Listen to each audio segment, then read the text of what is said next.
Hello and welcome everyone, সবাইকে welcome জানাচ্ছি আজকের ক্লাসে। হোপফুলি সবাই ভালো আছো। ঝড় বৃষ্টি বন্যা এর মধ্যে ক্লাস। সো তো সবার কী অবস্থা, ওয়েদারের কী অবস্থা, সব কিছু আপডেট জানাইতে পারো। আজকের যে বৃষ্টি আর যে পানি, ইভেনচুয়ালি আজকে আমাদের ক্লাসটা একটু লেট হইলো।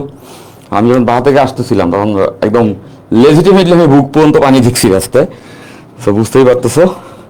তো তারপরে আসলে আমাদের 30 তারিখে যেহেতু এইচএসসি পরীক্ষা, এখন আসলে ক্লাস রিশিডিউলের কোনো স্কোপ নাই।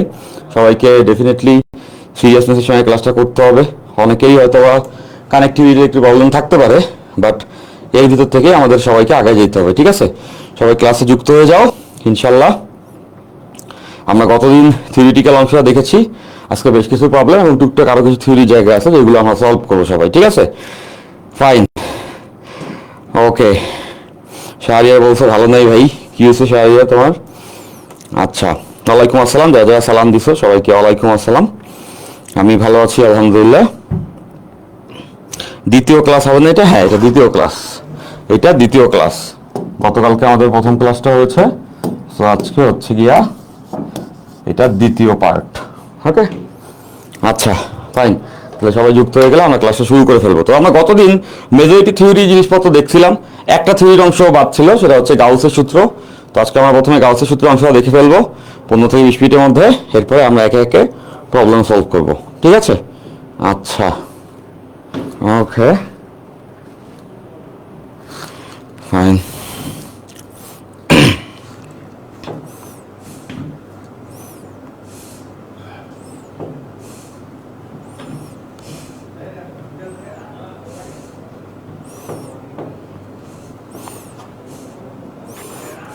আজকে অডিয়েন্সের উপস্থিতি অনেক কম, খুব স্বাভাবিক। তারপরও সবাই যুক্ত হও, আমরা ধীরে ধীরে ক্লাসটা শুরু করে ফেলি। ঠিক আছে, আচ্ছা, ওকে। আমাদের ভোলার অবস্থা খুব খারাপ বলছে। হ্যাঁ, এইটা তো পায়রা সমুদ্র বন্দরে অলরেডি 10 নম্বর মহাবিপদ সংকেত দিয়ে দিছে। তো বরিশালের ওদিকে প্রচণ্ড ঝড় বৃষ্টি হচ্ছে। ওকে, আচ্ছা, ফাইন। তাহলে চলো আমরা শুরু করে দিই, আমরা ধীরে ধীরে শুরু করে ফেলি। তো আজকে আমরা স্থির তড়িতের দ্বিতীয় পার্টটা করব। তো প্রথমে আমরা যে অংশটা করব সেটা হচ্ছে গাউসের সূত্র।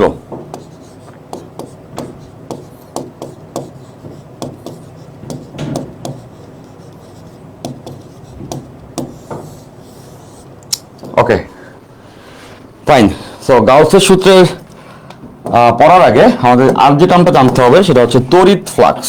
তড়িৎ ফ্লাক্স, গাউসের সূত্রটা বেসিক্যালি তড়িৎ ফ্লাক্স দিয়েই। হ্যাঁ, তড়িৎ ফ্লাক্স। তো তড়িৎ ফ্লাক্স কি জিনিস আমরা জানি, যে কোনো একটা তড়িৎ ক্ষেত্র কোথাও থাকলে ওইখানে যদি কোনো একটা ক্ষেত্রফল রাখি, ওই ক্ষেত্রফলের ভিতর থেকে যে পরিমাণ হচ্ছে তড়িৎ বল লেখা যায় সেটাকে আমরা বলি হচ্ছে তড়িৎ ফ্লাক্স। তো ব্যাপারটা আমরা চিত্রকে দেখলে সহজে বুঝে ফেলবো। ওকে, লেটস সে এইখানে একটা ক্ষেত্রফল আছে, এইটা একটা ক্ষেত্রফল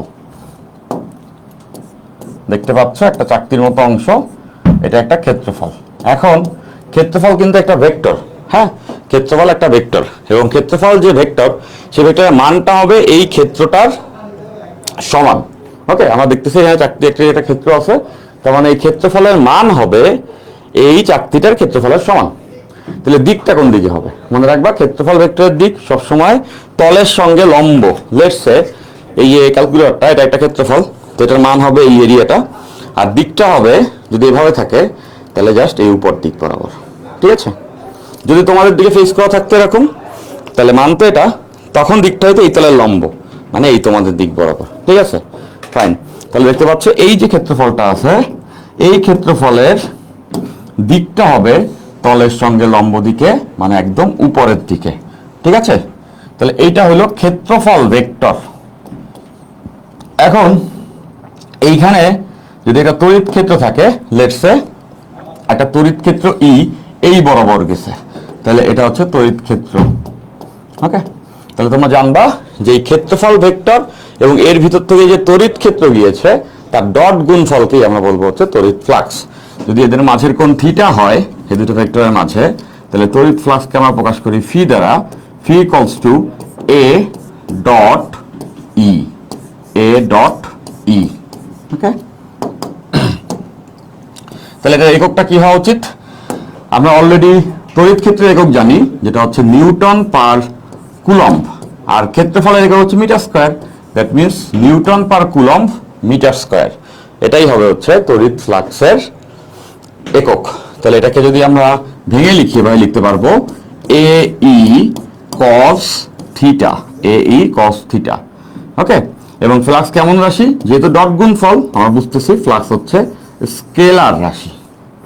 ওকে, এখন বুঝতেছ যে এই ক্ষেত্রফলটা প্রাবল্যের সঙ্গে বা তড়িৎ ক্ষেত্রের সঙ্গে কতটুকু কোণে আছে তার উপরে ডিপেন্ড করছে যে ফ্লাক্সের মানটা কেমন হবে। ঠিক আছে, ফাইন। এবং তড়িৎ ফ্লাক্সের সিগনিফিকেন্স কি? তড়িৎ ফ্লাক্সের সিগনিফিকেন্স হচ্ছে গিয়ে কোনো একটা তলের উপরে আমরা তাড়িতিক উর্বরতা বা ফার্টিলিটি যেটাকে বোঝায় সেটাকে বুঝি তড়িৎ ফ্লাক্স দ্বারা। কোনো একটা ক্ষেত্রফলের যদি তড়িৎ ফ্লাক্স বেশি হয়, এই কথার মানে হচ্ছে ওই ক্ষেত্রফলের ভিতরে তড়িৎ ক্ষেত্রের উপস্থিতি বেশি। কোনো জায়গায় ফ্লাক্স কম মানে ওখানে তড়িৎ ক্ষেত্রের উপস্থিতি কম। ঠিক আছে, ফাইন। তাহলে এটাকে বলছে তড়িৎ ফ্লাক্স। এখন গাউসের সূত্রে বেসিকলি এই তড়িৎ ফ্লাক্স নিয়ে আলোচনা করছে। তো আমরা সূত্রটা একটু জেনে ফেলি, মেজরিটি এইখানটাতে একটু বুঝতে প্রবলেম হয়। ওকে, তাহলে আমি সূত্রটা লিখে দিচ্ছি যে আবদ্ধ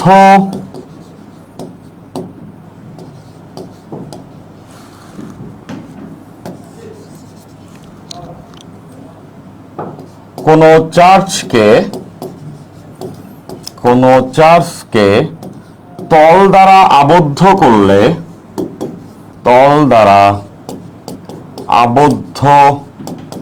করলে এর অভ্যন্তরীণ চার্জ পৃষ্ঠের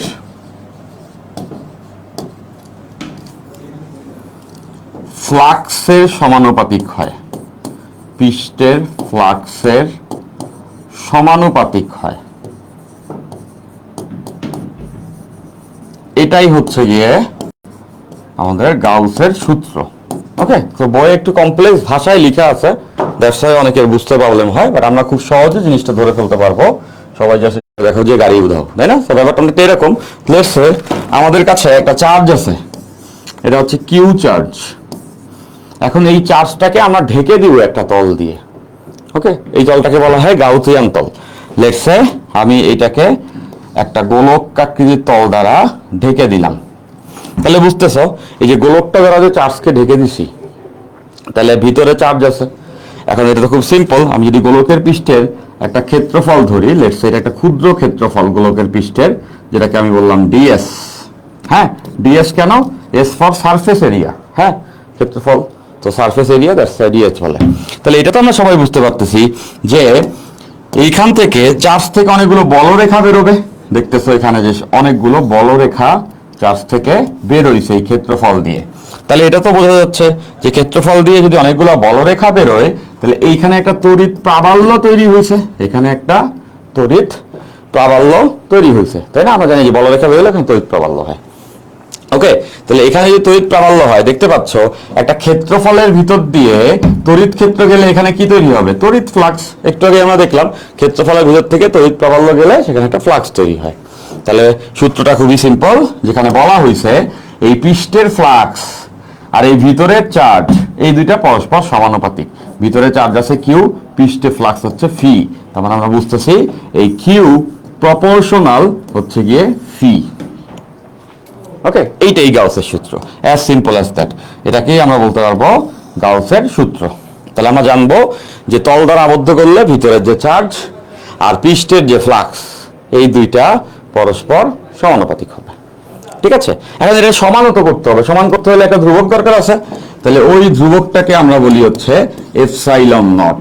এইখানে যে ধ্রুবকটা আসে সেই ধ্রুবকটাই হচ্ছে এপসাইলন নট। তাহলে এই যে আমরা গাউসের সূত্রের পূর্ণাঙ্গ ফর্ম জেনে ফেলছি যে Q equals to epsilon naught phi. সেটা হচ্ছে মেইন ফর্ম। তো দেখবা বইয়ের ফর্মটা দেখতে একটু অন্যরকম লাগবে, সেটা কেন সেটা একটু আমি এখানে দেখাই দিচ্ছি। দেখো, তো আমরা একটু আগে দেখছি যে এইখানে যে ফ্লাক্সটা তৈরি হয়েছে, এই ফ্লাক্সটা কত হবে? এখানে ক্ষেত্রফল ডিএস আর তড়িৎ প্রাবল্য হচ্ছে ই, আমরা জানি ক্ষেত্রফল এবং তড়িৎ প্রাবল্যের ডট গুণফলকে আমরা বলি ফ্লাক্স। তাহলে ওখানে একটা ক্ষুদ্র ফ্লাক্স পাইছি ডিফি, ক্ষুদ্র ফ্লাক্স, ক্ষুদ্র ক্ষেত্রফল নিছি তাই, এবং সেটাই কষ্ট হবে তড়িৎ প্রাবল্য ই ডট ক্ষুদ্র ক্ষেত্রফল ডিএস, এই দুইটা ডট গুণফলটাই হচ্ছে কি আমাদের তড়িৎ ফ্লাক্স। ওকে, মানে আমাদের দরকার পূর্ণাঙ্গ ফ্লাক্স, পুরো তলের জন্য ফ্লাক্স দরকার। তাহলে পুরো তলের জন্য ফ্লাক্স যদি বের করতে চাই তাহলে ডেফিনেটলি বোথ সাইড আমরা ইন্টিগ্রেট করে দেব। তাহলে এই সাইড ইন্টিগ্রেট করলে পুরো ফ্লাক্স ফি পেয়ে যাব, সেটাই equals to integration E dot DS. দেখবা এই ইন্টিগ্রেশন সাইনটার ভিতরে একটা গোল্লা দেওয়া থাকে, এটাকে বলা হয় ক্লোজ ইন্টিগ্রেশন বা সারফেস ইন্টিগ্রেশন। বুঝতেছো আমরা ক্ষেত্রফলের সাপেক্ষে ইন্টিগ্রেট করতেছি, মানে হচ্ছে এই পুরো ক্ষেত্রফলের সাপেক্ষে ইন্টিগ্রেশন, বা এটাকে বলা হয় সারফেস ইন্টিগ্রেশন, যেটা আমাদের ম্যাথমেটিক্সের টপিকে নাই। দ্যাটস ওয়াই আমরা এখানে একটা গোল দিয়ে রাখি সারফেস ইন্টিগ্রেশনকে এভাবে করে প্রকাশ করা। That's it, fine. তাহলে আমরা এটাও লিখতে পারতেছি, বুঝতে পারছো যে phi equals to surface integration E dot DS. তাহলে এটাকে এভাবে লেখা যায়, দেখো যে এইখানটাতে Q equals to epsilon naught, এই ফি এর এখানে লিখতে পারবো surface integration E dot DS. Okay, তাহলে এইটা হচ্ছে গিয়ে দেখো এবার বইয়ের ফর্মের সঙ্গে তোমাদের এই ফর্মটা পুরোপুরি মিলে গেছে। ওকে, তাহলে এইটাই আমাদের গাউসের সূত্র। ক্লিয়ার? ওই বস্তু কারেন্টও নাই, ফোনে চার্জ 12% আছে, স্যাড লাইফ, তাই না? আজকের দিনে সবারই স্যাড লাইফ, কারেন্টের নাই, কেউ ফোনে চার্জ টার্জ নাই, পুরো মনে হচ্ছে যে 90s ফিরে গেছি আমরা সবাই। ওই যে 90 সালের দিকে, তোমরা হয়তো ওই সময় ছিল না দুনিয়াতে, তো এরকম একটা সময় ছিল। আমারও আসলে স্মৃতি খুব কমই আছে, মনে হয় 2000 সাল থেকে স্মৃতিগুলো আমার মনে পড়ে। তো ওই সময়টা এরকম ছিল যে কারেন্ট চলে যেত, সবার বাসায় মোমবাতি হারিকেন জ্বলতো, হাত পাখা দিয়ে বাতাস করতো, এর ভিতরেও মানুষজন পড়ালেখা করতো। আই স্টিল রিমেম্বার যে আমাদের একজন নেইবার ছিলেন, সুজন ভাই নামে এক ভাই ছিল, যে আমাদের পাশে নেইবার ছিল। তো তারা দেখতাম যে কারেন্ট চলে গেলে সারা রাত দিন হচ্ছে হারিকেন জ্বালা পড়ালেখা করতো। তো দ্যাট গাই, ওই যুগে একটা ব্যাপার ছিল যে রেজাল্টের সঙ্গে আমাদের যেমন এ প্লাস ছিল না, ছিল হচ্ছে লেটার, 80+ নাম্বার পেলে লেটার। তো সে ইন্টার পরীক্ষাতে সবগুলো লেটার পাইছে। তো এটা তারা দেখতে মানুষজন বিভিন্ন জায়গার থেকে আসতো যে কেমনে সবগুলোতে লেটার পাইছে, ইভেনচুয়ালি সে বুয়েটটাকেই পড়েছে। তো তো ওই যুগে মানুষজন আসলে এত পরিশ্রম করে, তখন তো অনলাইন ছিল না, কিচ্ছু ছিল না, মফস্বল টাউনে তো আসলে টিচারও অ্যাভেলেবেল ছিল না, তার মধ্যে হারিকেন জ্বালায় হাত পাখার বাতাস খেয়েও মানুষজন পড়ালেখা করে ভালো রেজাল্ট করতো, তাই না? তো জীবন আস্তে আস্তে করে আমাদের সোজা হয়ে গেছে, বাট আমরা ধীরে ধীরে সবাই অলস হয়ে গেছি, বুঝছো? তো আজকের যুগে আমরা সবাই এই ঝড় বৃষ্টির দিনেও দেখো, এই যে আজকে ঝড় বৃষ্টি হচ্ছে, অনলাইনে সুফলটা একটু বুঝো। এই দিনে তোমার কি আসলে কোনো অফলাইনে কোচিং থাকলে করা পসিবল ছিল না। তাও আমরা বাসায় বৈশা, কম্বলের নিচে বৈশা বা হচ্ছে একদম আরামসে বৈশা ক্লাস করতে পারতেছি। এই কি বেশি না? এর থেকে বেশি জীবনে আসলে কোনো কিছু চাওয়া পাওয়া ঠিকই না, তাই না? আচ্ছা, ওকে, ফাইন। তুই বলছো না আমি ঠিক আছে 100% চার্জ দিয়ে ফোন নিয়ে বসলাম, আরে সেরা, তুই তো একদম জোস। ফাইন। ঘূর্ণিঝড়ের কবলে পড়ে বাড়ির ছাদ উপরে নিয়ে যেতে পারে, কিন্তু নিয়াজ বছরের ক্লাস কখনো মিস হতে পারে না। আচ্ছা, আচ্ছা, আল্লাহ, ওকে, ফাইন। তাহলে আসো আমরা হচ্ছে এই সূত্রটা একটু রিক্যাপ টেনে দেই, গাউসের সূত্র। তো আমরা অলরেডি সূত্রের স্টেটমেন্ট দেখছি, কোন চার্জকে তল দ্বারা আবদ্ধ করলে এর অভ্যন্তরীণ চার্জ পৃষ্ঠের ফ্লাক্সের সমানুপাতিক হবে। মানে আমরা একটা চার্জকে যদি একটা তল দ্বারা ঘিরে দেই, তাহলে ভিতরের যে চার্জ আছে আর পৃষ্ঠের যে ফ্লাক্স, এই দুটো সমানুপাতিক হবে। আর ফ্লাক্স হচ্ছে ক্ষেত্রফল এবং হচ্ছে তড়িৎ প্রাবল্যের ডট গুণফল। তো এখান থেকে আমরা এই সূত্রটা পাইছি, এতটুকুই। হ্যাঁ, আচ্ছা, তো গাউসের সূত্রের বেশ কতগুলো অ্যাপ্লিকেশনস আছে। হ্যাঁ, গাউসের সূত্রের বেশ কতগুলো অ্যাপ্লিকেশনস আছে। তার আগে চলো ছোট একটা অঙ্ক দেখি গাউসের সূত্রে, তাহলে তুমি এই কনসেপ্টটা একটু বেটার রিলিভেন্ট করতে পারবা। এবং এখান থেকে আসলে খুব বেশি অঙ্ক আমাদের বইও নাই আর আসেও না, পরীক্ষায় তো আসেই না বলতে গেলে, তাও আমরা দেখে রাখি কনসেপ্টটা ক্লিয়ার হবে। হ্যাঁ, আচ্ছা, লেটস সে একটা ঘনবস্তু আছে,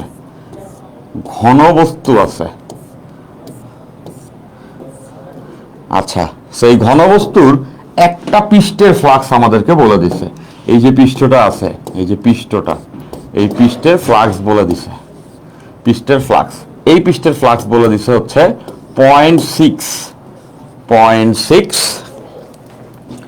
Newton per coulomb metre square. এটা হচ্ছে ঘনবস্তুর একটা পৃষ্ঠের ফ্লাক্স।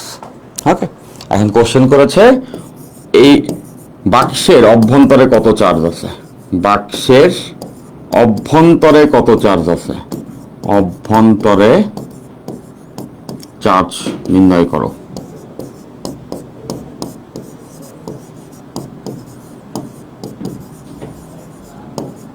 আচ্ছা, এর ভিতরে কতটুকু চার্জ আছে এটা নির্ণয় করতে হবে। তো বুঝতে পারতেছে এটা গাউসের সূত্র, এটা একটা এমসিকিউ হতে পারে, এটা অলরেডি একবার এমসিকিউ হিসেবে ডিউতে আসছে। ফাইন, এর অভ্যন্তরে চার্জ আছে সেটা আমাদের বের করতে হবে। মানে আবদ্ধ যে তলটা আছে, তলের পুরোটার ফ্লাক্স, হ্যাঁ, আবদ্ধ তলের পুরোটার ফ্লাক্স। তো আমরা যে ফ্লাক্সটা এখানে পাচ্ছি সেটা একটা তলের, দেখো এই যে একটা পৃষ্ঠের ফ্লাক্স বলে দিছে, সিঙ্গেল ফেজের। তাহলে একটা ঘনবস্তুর মোট কয়টা তল? একটা ঘনবস্তুর মোট 6টা তল আমরা জানি, তাই না? যেমন তুমি যে রুমে আছো, এটা একটা ঘনবস্তু, দেখো চারপাশে 4টা দেয়াল, উপরে একটা ছাদ, নিচে একটা ফ্লোর, তাহলে 6টা তল। ফাইন, তাহলে এই যে ঘনবস্তুর 6টা যদি তল হয়, একটা তলের ফ্লাক্স বলা আছে, তাহলে 6টা তলের টোটাল ফ্লাক্স কত হবে? 6 ইন্টু একটা তলের ফ্লাক্স। তাহলে সিঙ্গেল ফেজের ফ্লাক্স আমাদের বলে দিছে 0.6, তাহলে এতটুকুই হবে হচ্ছে টোটাল ফ্লাক্স। তাহলে আমরা এটা এখানে বসা দিতে পারবো। এপসিলনের ভ্যালু আমরা জানি 8.854 10 to the power -12 into 6 into 0.6। ওকে, তাহলে এখান থেকে কিন্তু আমরা পেয়ে যাচ্ছি অভ্যন্তরে চার্জ কত হবে, 8.854 10 to the power -12 into 6 into 0.6। আচ্ছা, এবং এটার ভ্যালু আসবে হচ্ছে 3.187 10 টু দি পাওয়ার -11, এবং আমরা জানি চার্জের একক কুলম্ব। ওকে, তো এই টাইপের অঙ্ক আসলে আমরা পারবো। তো চলো আরেকটা ছোট অঙ্ক আমরা দেখে ফেলি। এটা হচ্ছে তড়িৎ ফ্লাক্সের একটা ম্যাথ। প্রাবল্য বলা আছে, প্রাবল্য হচ্ছে 2i cap -3j cap plus 4k cap. Okay, তড়িৎ প্রাবল্য ভেক্টর আকারে দেওয়া আছে। এরপর বলা আছে 0.6 মিটার স্কয়ার ক্ষেত্রফল, 0.6 মিটার স্কয়ার ক্ষেত্রফল xy তলে থাকলে ফ্লাক্স নির্ণয় করো। মানে ফি কত, এইটা আমাদেরকে বের করতে হবে। সুন্দর একটা এমসিকিউ ফ্লাক্সের, হ্যাঁ। এবং দেখবা এই এমসিকিউটা তোমাদের তপন স্যারের বইয়ে একটা অঙ্ক আকারে উদাহরণে দেওয়া আছে এই টাইপের, এই কনসেপ্টের ডেটাগুলো আলাদা। ফাইন, তাহলে আমরা তো অলরেডি জানি ফ্লাক্স বের করার সূত্র, একটু আগে শিখে ফেলছি যে ফ্লাক্স বের করার সূত্র phi equals to E dot A, ক্ষেত্রফল এবং প্রাবল্যের ডট গুণফলই ফ্লাক্স। তাহলে ই তো দেওয়া আছে ভেক্টর আকারে, বাট ক্ষেত্রফলের মান দেওয়া আছে, বাট ভেক্টর আকারে দেওয়া নাই। ডট গুণফল কেমনে বের করবো দেখো, এবং এখানে বলা আছে ক্ষেত্রফলের মান হচ্ছে 0.6 এবং সেটা xy তলে আছে। হ্যাঁ, তাহলে আমরা যদি একটু খেয়াল করি, এটা হচ্ছে এক্স অক্ষ, এটা ওয়াই অক্ষ, এটা জেড অক্ষ। তাহলে আছে কোন তলে? xy তলে। তাহলে xy তল মানে কোনটা বলো তো?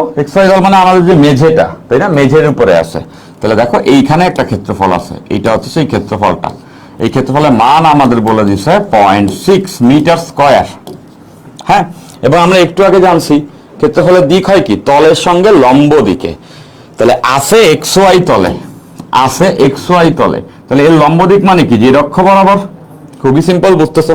ফ্লোরে কিছু থাকলে ফ্লোরের লম্ব দিক মানে কি? উপরের দিকে, জেড অক্ষ বরাবর। তাহলে ক্ষেত্রফল ভেক্টরের মান কত হবে? ক্ষেত্রফল ভেক্টরটা কত হবে? মান তো 0.6, আর জেড অক্ষ বরাবর মানে কি? কে ক্যাপ। তার মানে বুঝতেছি 0.6 ইন্টু কে ক্যাপ। তাহলে দেখো আমরা ক্ষেত্রফল ভেক্টরটাও পেয়ে গেছি, আর প্রাবল্য ভেক্টরটা আমাদের দেওয়াই আছে। তাহলে এদের ডট গুণফল আমাদের বের করতে হবে।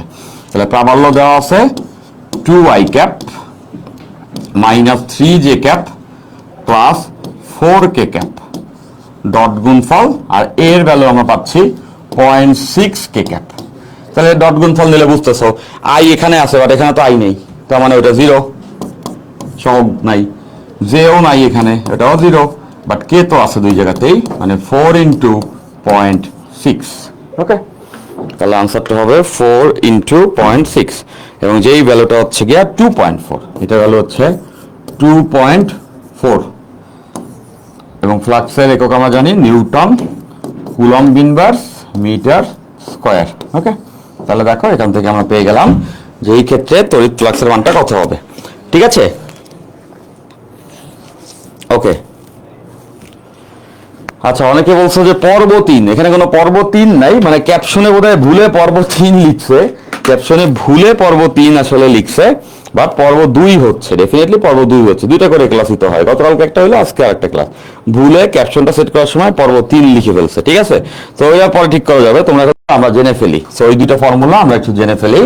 লেটস সে দুইটাকে সুষমভাবে চার্জিত পরিবাহীর আশেপাশে কোনো একটা বিন্দুতে আমরা তড়িৎ প্রাবল্য গাউসের সূত্র থেকে নির্ণয় করি। তো সেই সূত্রটা কি সেটা জানলেই আমাদের চলবে। ওকে, আচ্ছা, লেটস সে এইটা হচ্ছে গিয়ে একটা সরল পরিবাহী, মানে সরল তার, একটা তার আছে, হ্যাঁ, এবং এই তারটা চার্জিত, এই তারটাকে চার্জ দেওয়া হয়েছে। লেটস সে এটাকে আমরা চার্জ দিলাম। তো তারটা যদি চার্জ দেই, তার আশেপাশে কোনো বিন্দুতে কি হবে, তড়িৎ প্রাবল্য তৈরি হবে। সো এখানে আমরা এই বিন্দুতে তড়িৎ প্রাবল্য নির্ণয় করতে চাই, ই। ধরে নিলাম যে এই তার থেকে ওই বিন্দু যে দূরত্ব, ওই দূরত্বটা হচ্ছে আর, এবং তারে আমরা কিউ পরিমাণ চার্জ দিছি, এবং তারের দৈর্ঘ্য হচ্ছে এল। ওকে, আচ্ছা, তাহলে এই বিন্দুতে তড়িৎ প্রাবল্যের সূত্রটা হবে E equals to lambda divided by 2 pi epsilon naught R, lambda divided by 2 pi epsilon naught R. Okay, fine, lambda divided by 2 pi epsilon naught R. Okay, আচ্ছা, তাহলে আরটাকে তো আমরা চিনতেই পারছি, আর হচ্ছে গিয়া ওই তার থেকে ওই বিন্দু দূরত্ব, কত দূরের বিন্দু ওইটা। ওকে, এই ল্যামডাটা কি, ল্যামডাকে বলা হয় চার্জের রৈখিক ঘনত্ব, সেটাই কষ্ট হচ্ছে একক দৈর্ঘ্যে কতটুকু চার্জ আছে, কিউ বাই এল। দেখো পুরো তারে চার্জ আছে কিউ, তারের দৈর্ঘ্য এল, তাহলে 1 মিটারে কতটুকু চার্জ আছে, কিউ বাই এল। এইটাকে আমরা বলি হচ্ছে ল্যামডা। ওকে, ফাইন, এবং এটার এককটাও আমরা বুঝতেছি কুলম্ব পার মিটার, তাই না, কুলম্ব পার মিটার। তাহলে বুঝতেছি তারের যদি ল্যামডা জানি আর দূরত্ব জানি, ওখান থেকে আমরা তড়িৎ প্রাবল্য বের করতে পারবো আশেপাশের কোনো বিন্দুতে। জাস্ট এই সূত্রটুকু জানতে পারো। তো এখান থেকে এইচএসসিতে কোশ্চেন আসার চান্স একদম জিরো, আসলে ম্যাক্সিমাম এমসিকিউ আসতে পারে যদি কোনো জায়গায় কঠিন কোশ্চেন করতে চায়। তো তাহলে সেই ক্ষেত্রে জাস্ট এই সূত্র জানলেই এমসিকিউ মিলাই দিতে পারবা, দ্যাটস ইট। ফাইন, আরেকটা কেস আছে, সেটা হচ্ছে চার্জিত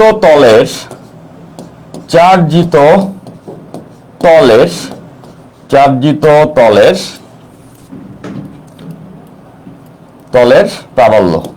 মানে এখানে তো একটা চার্জিত তার ছিল, যদি একটা চার্জিত তল হয়, মানে একটা প্লেট আছে চার্জিত, ওর আশেপাশে কোথাও তড়িৎ প্রাবল্য কেমন হবে। তাই ফাইন, লেটস সে এইটা একটা তল, দেখতেছো এটা একটা তল, এবং এই তলের ক্ষেত্রফল আমরা বললাম এ, এবং এটা চার্জড, এটাকে চার্জ দেওয়া হয়েছে, বললাম এটাতে কিউ পরিমাণ চার্জ দেওয়া হয়েছে। ওকে, আচ্ছা, সো এর আশেপাশের একটা বিন্দু, লেটস সে উপরে এখানে একটা বিন্দু ধরলাম, এই বিন্দুতে প্রাবল্য নির্ণয় করতে হবে। এই বিন্দুতে প্রাবল্যের সূত্র হবে E equals to sigma divided by 2 epsilon naught, sigma divided by 2 epsilon naught, sigma divided by 2 epsilon naught. Okay, সেখানে বুঝতেছি আমরা সিগমা যে টার্মটা আছে, গতদিনে আমরা দেখছি সিগমাকে বলা হয় তলমাত্রিক ঘনত্ব, এটা ইকুয়ালস টু তলে যতটুকু চার্জ আছে আর তলের ক্ষেত্রফল।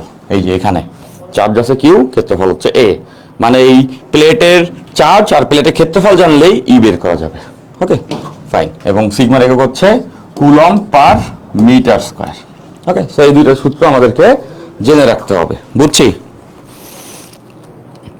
সিগমা রুল, আচ্ছা সাইদ বলছো sigma rule is something else. আচ্ছা, ওকে, অনেকে এখন যুক্ত হচ্ছ, বৃষ্টির দিন সবাই ধীরে সুস্থে আস্তে আস্তে করে যুক্ত হচ্ছ। ভাইয়া নেট ইস্যু আপনার ডিস্টার্ব দিচ্ছে একটু পর পর। আমার কার যে নেট ইস্যু, এটা আজকে কেউ এসে ডিলিট করতে পারবে না, এটা সত্য কথা। তো আমার মনে হয় না নেট ইস্যু এখানে আছে, কজ সামনে মনিটরে আসলে স্ক্রিনে ভিডিওটা চলতে থাকে, তো নেট ইস্যু হলে আমি তো দেখতে পারি আর কি যে থেমে গেছে। হ্যাঁ, তো এই আর কি। ওকে, আচ্ছা বলছো জি ভাইয়া, বুঝছি। ফাইন, তাহলে আমরা মোটামুটি গাউসের সূত্রটা বুঝলাম। গাউসের সূত্রের অ্যাপ্লিকেশনের দু একটা এমসিকিউ দেখলাম, এখান থেকে কোশ্চেন আসার চান্সেস একদম কম, 2% চান্সও নাই। আচ্ছা, আমি দেখলাম তোমাদের যখন কোশ্চেন ব্যাংক ঘাটছি তখন দেখছি যে এখান থেকে কোশ্চেন আসে কম, বাট টপিক হিসাবে ডেফিনেটলি আমরা জেনে রাখবো, যদি আসে তো আমরা সবাই পারবো। সো এই দুটো সূত্র আমরা জেনে ফেললাম। এই পর্যায়ে চলো আমরা মোস্ট ইম্পর্টেন্ট যে কাজটা সেটা হচ্ছে গিয়ে প্রবলেম সলভিং শুরু করে দিই। হ্যাঁ, তার আগে দেখো খুব ইম্পর্টেন্ট কিন্তু একটা জিনিস, তাই না? তোমাদেরকে আমি বলেছি গত ক্লাসেও, আজকেও একটু বলে দিচ্ছি। সেটা হচ্ছে তুমি তোমার লাইফে কতখানি অ্যাচিভমেন্ট পাবা, কতখানি সাকসেসফুল হবা, এইটা অ্যাকচুয়ালি পুরোপুরি তোমার জীবনে নেওয়া ডিসিশনগুলোর ফলাফল। হ্যাঁ, একটা মানুষ কতটুকু সফল হয় এটা ডিপেন্ড করে তার জীবনে থ্রু আউট দ্য জার্নি সে কতগুলো সঠিক সিদ্ধান্ত নিতে পারছে তার উপরে, তাই না? দেখো, আমাদের life is all about taking a decision. জীবনে তুমি যে কোনো একটা কাজ করতে গেলে তোমার সামনে অপশন চলে আসে যে এ ওয়েতে যাবা নাকি বি ওয়েতে যাবা, এ নাকি বি। সেভাবে করে প্রত্যেকটা কাজেই তুমি দেখবা একটা করে ডিসিশন নিতে হয়, এবং তুমি যদি proper set of decision take করতে পারো তাহলে সেই ক্ষেত্রে তুমি ডেফিনেটলি সাকসেসের কাছাকাছি থাকবা। ঠিক আছে, তো আমি এখানে আসলে এই কথা কেন বলেছি, যেমন তোমরা একটা ডিসিশন নিয়েছিলে যে পাওয়ার প্লে কোর্সটা তোমরা করবা, এবং তোমরা পাওয়ার প্লে কোর্সে এখন ক্লাস করতেছো। জেনারেলি আমি এতটুকু বলতে পারবো তোমরা উপকৃত হয়েছো, তাই না? তো অনেক কোর্স তোমরা দেখতে পারো আমাদের অনলাইনে বা বাংলাদেশে। তো প্রত্যেকটা কোর্সে একটা পার্টিসিপেশন আছে, বাট পাওয়ার প্লে এই কোর্সটাতে তোমরা দেখতে পারো যে প্রত্যেক বছর 10-12 হাজার স্টুডেন্ট প্রিপারেশন নেয়, এবং আমরা অত বেশি করে বলি না যে উই আর দ্য বেস্ট, সেটা আমরা কখনো বলতেও চাই না। বাট যে স্টুডেন্টরা আমাদের এই কোর্সে আছে তারা কিন্তু বুঝতে পারো আসলে এটা কিভাবে তোমাদেরকে উপকৃত করে, তাই না? অনেক কিছু পড়বো, এই করবো সেই করবো এইসব না বললে টু দ্য পয়েন্টে সবকিছু পড়ার যে ব্যাপারটা সেটা কিন্তু আমাদের এই কোর্সে হয়ে থাকে। এবং এটা যদি তোমার জীবনে সিরিজের একটা সিজন হয়, পরের সিজন হতে পারে তোমাদের এই কোর্সগুলো। দেখতে পাচ্ছ টার্গেট বুয়েট 4.0, টার্গেট ডিউ 4.0 এবং টার্গেট ডিএমসি 4.0। ওকে, এবং দেখতেছো যে এই কোর্সগুলো হবে তোমাদের পরবর্তী গন্তব্য। এবং তোমরা যারা পাওয়ার প্লেতে আমাদের কাছে পড়েছো, তোমাদের বিল্ড আপটা আমাদের সঙ্গে হয়েছে। তো আমাদের সঙ্গে তোমাদের বিল্ড আপ হয়েছে, দ্যাট মিনস তোমরা যদি পরবর্তী সেগমেন্টে অ্যাডমিশনে ঢাকা ইউনিভার্সিটি ইঞ্জিনিয়ার মানে বুয়েট, অথবা তুমি ঢাকা মেডিকেলে পড়তে চাও বা ডক্টর হতে চাও, সেক্ষেত্রে এই 3টা কোর্সের যেটা তুমি হতে চাও সেই কোর্সটা তুমি অবশ্যই পারচেজ করে ফেলবা। ঠিক আছে, এবং এই ক্ষেত্রে তোমরা সাফল্য যাত্রার কিছু অংশ এখানে দেখতেছো। যেমন বুয়েটে 10-এ 6 গত বছর আমাদের টার্গেট বুয়েট যে কোর্সটা, এই কোর্সটাতে ফিজিক্স আমি নেই, কেমিস্ট্রি তোমাদের সৈকত ভাইয়া নেয়, সো ম্যাথমেটিক্স তোমাদের কাব্য ভাইয়া নেয়। এভাবে করে হচ্ছে কি এই কোর্সটাতে একটা অভাবনীয় সাফল্য চলে আসে। আমাদের প্রথমবারের জন্য 10-এর মধ্যে 6 জন বুয়েটে চান্স পায়। ফাইন, এবং এই কোর্সটাকে এবার আরো গুছানোভাবে সাজানো হয়েছে, তোমাদের এখানে লঞ্চিং হয়েছে, তোমরা ডেফিনেটলি এটাতে যুক্ত হবা। Target due as it is তোমরা জানো, ইটস আ গুড কোর্স, এবং এখানে অনেক ছেলেপান প্রিপারেশন নিচ্ছে, ভালো রেজাল্ট করতেছে। 10-এ 5 জন, প্রথম 10-এ 5 জন ছিল, এবং টার্গেট ডিএমসিতে 20-এ হচ্ছে 8 জন প্রথম 20-এ। তো বুঝতেছো এই কোর্সগুলো ডেফিনেটলি তোমাদেরকে সর্বোচ্চ হেল্প করবে। এখন দেখো রেজাল্ট যেটাই হোক, রেজাল্ট এখানে লিখে আছে দেখেই তোমার ভালো লাগতেছে, তাই না, যে কত ভালো ভালো রেজাল্ট করছে এই কোর্সগুলো থেকে। ঠিক আছে, ইটস আ থিং, বাট আমরা তোমাকে এতটুকু বলতে পারবো রেজাল্টের ঊর্ধ্বে কিছু জিনিসপত্র তোমরা এই কোর্সে পাওয়া। হ্যাঁ, যেখানে ডেডিকেটেডলি ক্লাসগুলোর মাধ্যমে পুঙ্খানুপুঙ্খভাবে তোমাদের সবকিছু ইনশাল্লাহ গুছিয়ে দেওয়া হবে, এবং আমি আশা রাখবো তোমরা এই কোর্সগুলোতে যুক্ত হবে। ওকে, আচ্ছা, আর্লিয়েস্ট টাইমে যুক্ত হও। ফাইন, এবার আসো আমরা একে একে করে অঙ্কের ভিতরে চলে যাই। সুন্দর একটা অঙ্ক প্রথমেই। হ্যাঁ, আমরা কোশ্চেনটা একটু পড়ে ফেলি। কোশ্চেনে বলছে এ ও বি বিন্দুর চার্জের জন্য সি বিন্দুতে তড়িৎ বিভব নির্ণয় করো। সেই এই চিত্রটা দেখতেছো, এটা হচ্ছে এ বিন্দু, এটা হচ্ছে বি বিন্দু। এখন আমাদের দরকার সি বিন্দুতে বিভব নির্ণয় করা। দেখো, আমরা বিভবের সূত্র গতদিন পড়ছি। সো সি বিন্দুতে যদি আমরা বিভব নির্ণয় করতে চাই তাহলে ব্যাপারটা কি হবে? সি বিন্দুর মোট বিভব হবে, সি বিন্দুর মোট বিভব হবে এ বিন্দুতে একটা, দেখো এখানে কিন্তু বলে দিছে যে এ বিন্দু এবং বি বিন্দুতে চার্জ রাখা হয়েছে। যেমন এই চিত্র দেখলেই তোমরা বুঝতেছো যে এ এবং বি বিন্দুর চার্জের মানটা কত। এ বিন্দুতে চার্জ আছে এত কুলম্ব, জানি বিভবের সূত্র V equals to C Q by R, মনে আছে নিশ্চয়ই, C Q by R 6 C Q গেল ডিভাইডেড বাই আর। আর কত? দেখো এ থেকে সি এর দূরত্ব বলা আছে, সেটা হচ্ছে গিয়ে 6 সেন্টিমিটার। তাহলে আমরা এখানে লিখতে পারবো 6 সেন্টিমিটার, মানে 6 × 10⁻⁻² মিটারে আনলাম। এবার আসো বি বিন্দুর জন্য সি বিন্দুতে বিভব কত? একই রকম ভাবে সি এর value 9 10 to the power 9, Q এর ভ্যালু সবাই বুঝতেছ, এটা একটা সমকোণী ত্রিভুজ, আর 90 ডিগ্রি অপোজিটে যে বাহু এটাই অতিভুজ, আর ভূমি 8 সেন্টিমিটার। তাহলে দেখো আমরা আর বের করে ফেলছি, আর এর ভ্যালু পিথাগোরাস দিয়ে আমরা বের করতে পারছি 8 সেন্টিমিটার। তাহলে এখানে থেকে দূরত্ব 8 সেন্টিমিটার, মানে 8 ইন্টু 10 টু দি পাওয়ার -2। ওকে, তাহলে দেখো এখান থেকে আমরা কিন্তু আমাদের আনসারটাকে পেয়ে গেলাম। সব ডেটা বসাইছি, আনসার তো বের করতেই পারবা, জাস্ট ক্যালকুলেটরে বসাই দিলাম আর কি। ডেটা তো আমিই বসাই দিছি, মানে আনসার করেই দিছি। ফাইন, সুন্দর কিন্তু একটা অঙ্ক, তাই না? একদম কনসেপচুয়াল সুন্দর অঙ্ক, জাস্ট বিভাবে সূত্র জানা আর হচ্ছে একটু বুঝে আগায় যাওয়া। আচ্ছা আচ্ছা, ভিডিও থেকে তো আসার পথে এত পানি, আমি একটা সিএনজিতে করে আসছিলাম, তো পানি ভিতরে ঢুকে যাচ্ছিল, পাশাপাশি হচ্ছে গিয়ে তোমার সারি বেঁধে রাস্তায় গাড়ি সব বন্ধ হয়ে বসে আছে, মেশিনে পানি ঢুকে গেছে আর কি। তো যাই হোক, তো এরকম একটা দিনে ক্লাস তো রিশিডিউলের কোনো স্কোপ নেই, তোমাদের 30 তারিখ পরীক্ষা, তো 1 মাস টাইম আছে, এখন তো আর ক্লাস কোনো রিশিডিউলের সময় নেই। তো এর ভিতরে নেটওয়ার্কের প্রবলেম সব জায়গায় আছে, তো এই ধরনের ঝামেলা হচ্ছে, এর ভিতরেই চলতে হবে এবং এর ভিতরেই ক্লাসটা নিতে হবে আর কি, বুঝছো? ভাইয়া ক্লাস আটকে গেছে, অনেকে বলতেছে ভাইয়া ক্লাস আটকে গেছে, কিন্তু আসলে কি তাই? ক্লাস তো পুরোপুরি আটকে যায় নাই। ক্লাস যদি আটকে যাইতো তাহলে আমি কিন্তু এই যে ফোন থেকে দেখতে পাচ্ছি ক্লাসটা চলছে। হ্যাঁ, এই যে দেখো, তোমাদেরকে দেখাইতেও পারবো যে ক্লাসটা কিন্তু এখানে চলছে। তো এই এন্ডে মনে হয় ঠিক আছে, বাট সবার নেটওয়ার্কেই একটু প্রবলেম করার কথা। ওকে, আচ্ছা ফাইন, সিগন্যাল আসে যায়, নীরব বলছে। এখন কি করতে পারি ভাইয়া এই মুহূর্তে? তো এটার কোনো সলিউশন দেওয়া সম্ভব হচ্ছে কি? ফাইন, ওকে,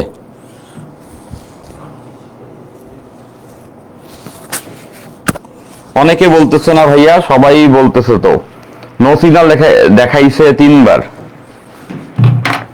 আচ্ছা,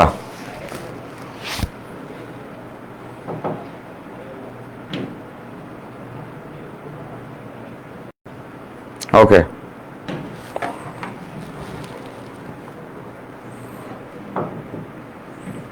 সিগন্যাল একটু পুয়ার, মাঝে মাঝে ব্লার হচ্ছে, বাট একদম দেখাচ্ছে না এরকম তো হচ্ছে না। ফাইন, ওকে, তাহলে চলো আমরা আবার শুরু করি। হ্যাঁ, একটু টাইম নিয়ে নিলাম আর কি। তো ছোট একটা অঙ্ক ছিল যে এই সি বিন্দুতে বিভব বের করতে হবে। এখন বিভব যখন বের করব, আমরা এ জন্য সিতে বিভব, বি এর জন্য সিতে বিভব, চার্জ দেওয়া আছে সি কিউ বাই আর, এই সূত্রে অ্যাপ্লাই করছি। এবং এ থেকে সি এর দূরত্ব 6 সেন্টিমিটার দেওয়া ছিল, বাট বি থেকে সি এর দূরত্ব দেওয়া ছিল না। আবার এই কোণটা 90 বলা ছিল এবং এই ডিসটেন্সটা 10 বলা ছিল। পিথাগোরাস দিয়ে আমরা এখানে বের করছি দূরত্ব, এরপরে বিভবের সূত্র বসাইছি, আনসার পেয়ে গেছি, সোজা জিনিস গেল। এরপর দেখো, এখানে বলছে ডি বিন্দুতে গোলকটির উপরে উঠবে কিনা, গোলকটি উপরে উঠবে কিনা গাণিতিক ভাবে যাচাই করো। আচ্ছা, এবার আমাদের স্টেটমেন্টটা পড়তে হবে। হ্যাঁ, স্টেটমেন্টে কি বলছে? বলছে চিত্রে 10 গ্রাম ভর এবং 1 মাইক্রোকুলম চার্জের একটি গোলক ভূমির উপর ডি বিন্দুতে রাখছে। ফাইন, তার মানে আমাদের এখানে একটা গোলক রাখছে ডি বিন্দুতে, এবং এটার ভর বলা আছে 100 গ্রাম, এবং এইটা চার্জও বলা আছে 1 মাইক্রোকুলম, মানে এটা ভরও আছে চার্জও আছে, এটা একটা ভর আছে, এটা একটা চার্জ আছে। ওকে, এখানে এ বি এবং এডি এবং বিডি সমান, মানে এ বি বলতে কোনটা? এই যে দেখো, এইটা এ, এইটা বি। এ বি মানে হচ্ছে 10, এ বি এবং এডি হচ্ছে এইটা, তার মানে এটাও 10। আবার বিডি মানে হচ্ছে এইটাও 10। তার মানে কি বুঝাইলো বলো তো? এই নিচের ত্রিভুজটা সমবাহু ত্রিভুজ, 3টা বাহুই 10। হ্যাঁ, এবং এসিবি মানে এই কোণটা 90 ডিগ্রি, এটা তো আমরা আগেই দেখছি, ওটা তো এখানে লাগবে না। সমগ্র ব্যবস্থাটি উলম্ব অবস্থায় রাখা আছে, মানে লম্বালম্বি রাখছে। এখন যেটা বলছে যে ডি বিন্দুর গোলকটি উপরে উঠবে কিনা সেটা বের করতে হবে।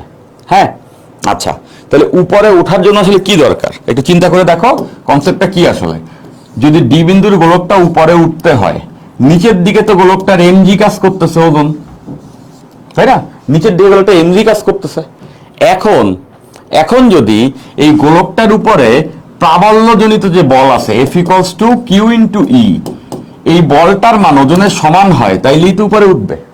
বলটার মান যদি ওজনের সমান অথবা যদি বলটার মান বেশি হয়, এই বলের মান উপরের দিকে কার্যকর বল যদি গোলকের ওজনের থেকে বেশি হয়, তাইলেই কিন্তু গোলকটা উপরে উঠবে। হ্যাঁ, এখন আমাদেরকে বের করতে হবে এর উপরে লম্ব দিকে মানে ঊর্ধ্ব দিকে মোট বল কত কাজ করবে। খেয়াল করে দেখো, দুইটা প্রাবল্য এখানে কাজ করবে। খুব সোজা কনসেপ্ট কিন্তু, বাট বেশ সুন্দর। আমি যে অঙ্কগুলো আজকে তোমাদের করাচ্ছি প্রত্যেকটাই দেখবা চমৎকার কনসেপ্ট শেয়ার করবে। হ্যাঁ, তাহলে দেখো যে এইখানে এ বিন্দুতে একটা চার্জ আছে 2 মাইক্রোকুলম্ব, দেখতেছো? দ্যাটস ওয়াই এই ডি গোলকটাকে এ বিন্দু বরাবর একটা প্রাবল্যতে কাজ করবে, টানবে। কেন টানবে বলতো? কজ দেখো এই কিউ চার্জ কিন্তু প্লাস চার্জ, আর এই চার্জ মাইনাস চার্জ, তাহলে মাইনাস চার্জ প্লাসে কি করে? টানে। দ্যাটস ওয়াই প্রাবল্য তো ওই দিকেই হবে। তাহলে এখানে একটা প্রাবল্য থাকবে ই, টানবে ওর উপরে। ঠিক তেমন করে দেখো বি বিন্দুতেও -2 মাইক্রোকুলম্ব, তাহলে এটাও তো ওর উপরে টানবে। তার মানে এখানে একটা প্রাবল্য থাকবে ই, তার মানে বুঝতেছো যে দুইজনে টানবে। এবং দুইটা চার্জের মান সমান, দুইটা দূরত্ব সমান, তার মানে দুইটা প্রাবল্য সমান। এবং আমরা জানি দুইটা মান যদি সমান হয় তাহলে একদম লম্বালম্বি কিন্তু ওকে উপরের দিকে টানবে, কারণ দুইটা মানই সমান। খেয়াল করে দেখো, দুইটা ভেক্টরের মানই সমান। এইটার মানও ই, এইটার মানও ই। কেন সমান? আমরা জানি E equals to C Q by R square. তো দেখো দুইটা বিন্দুতেই কিউ পরিমাণ চার্জ আছে এবং সেই চার্জের মান দুইটাই -2 মাইক্রোকুলম্ব। সো চার্জের মান সমান। দূরত্ব দেখো দুইটা 10-10, তার মানে দুইটাই সমান। এদের লব্ধি হবে একদম মাঝ বরাবর, এদের লব্ধি হবে মাঝ বরাবর। ওকে, ফাইন। এটাকে আমরা বললাম E1 আর এটাকে বললাম আমরা E2। তো চলো আমরা E1 এবং E2 বের করে ফেলি। দুইটার মানে কিন্তু সমান, তার মানে বুঝতেছি E1 ইকুয়ালস E2 এবং এদের মান হবে CQ। সি এর ভ্যালু 9×10⁹, কিউ এর ভ্যালু কত? 2 মাইক্রোকুলম্ব, মানে হচ্ছে 2×10⁻⁶। এখানে মাইনাস বসবে না, জাস্ট মাইনাস দ্বারা বুঝতেছি ওরে আকর্ষণ করবে, মানে ওই দিক বরাবর টানবে। Okay, fine. আচ্ছা, C Q by R square. R কত? 10 সেন্টিমিটার। দেখো দূরত্ব 10 সেন্টিমিটার, 10 সেন্টিমিটার মানে 0.1 মিটার। ওকে, এটার স্কোয়ার। তাহলে এখান থেকে আমরা প্রাবল্য পেয়ে যাব। এখান থেকে ক্যালকুলেশন করলে E1 E2 এর মান পাবো।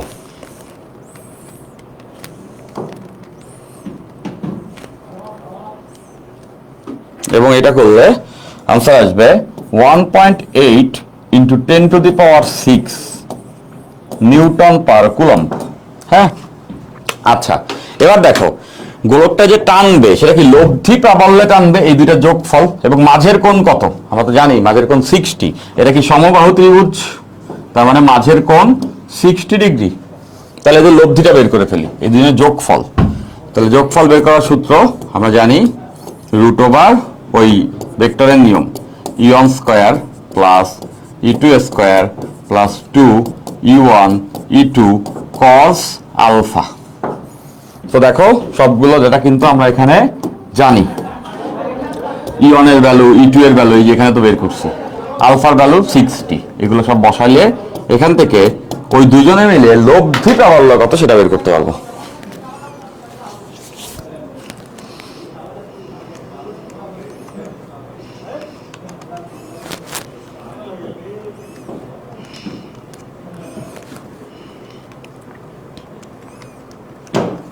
এবং এটা ক্যালকুলেশন করলে আমাদের আনসার আসবে 3.11 × 10⁶ নিউটন পার কুলম্ব। ওকে, আচ্ছা তাহলে লব্ধি প্রাবল্য পাইলাম। এখন বুঝতেছো লব্ধি প্রাবল্য দিয়েই তো তারে টান দিবে উপরে, এই বরাবর টানটা দিবে লব্ধি প্রাবল্য দিয়ে। তাহলে মোট কার্যকর বল কত হবে? এইখানে যে চার্জ রাখছি, এখানে কতটুকু চার্জের বস্তু রাখছি? 1 মাইক্রোকুলম্ব, মানে কিউ এর ভ্যালু 1 মাইক্রোকুলম্ব, 1 × 10⁻⁶। আর ই এর ভ্যালু আমরা পাইছি লব্ধি এত, যেটা হচ্ছে 3.11 10⁶। নিশ্চয়ই সবাই বুঝতে পারছো। তাহলে দেখো এখানে ভ্যালুটা আসবে হচ্ছে এই 10⁻⁶, 10⁶ কাটাকাটি, তাহলে এখানে থাকবে হচ্ছে 3.11 নিউটন। এত বলে উপরে টানতেছে। এখন দেখি এর ওজনটা কত।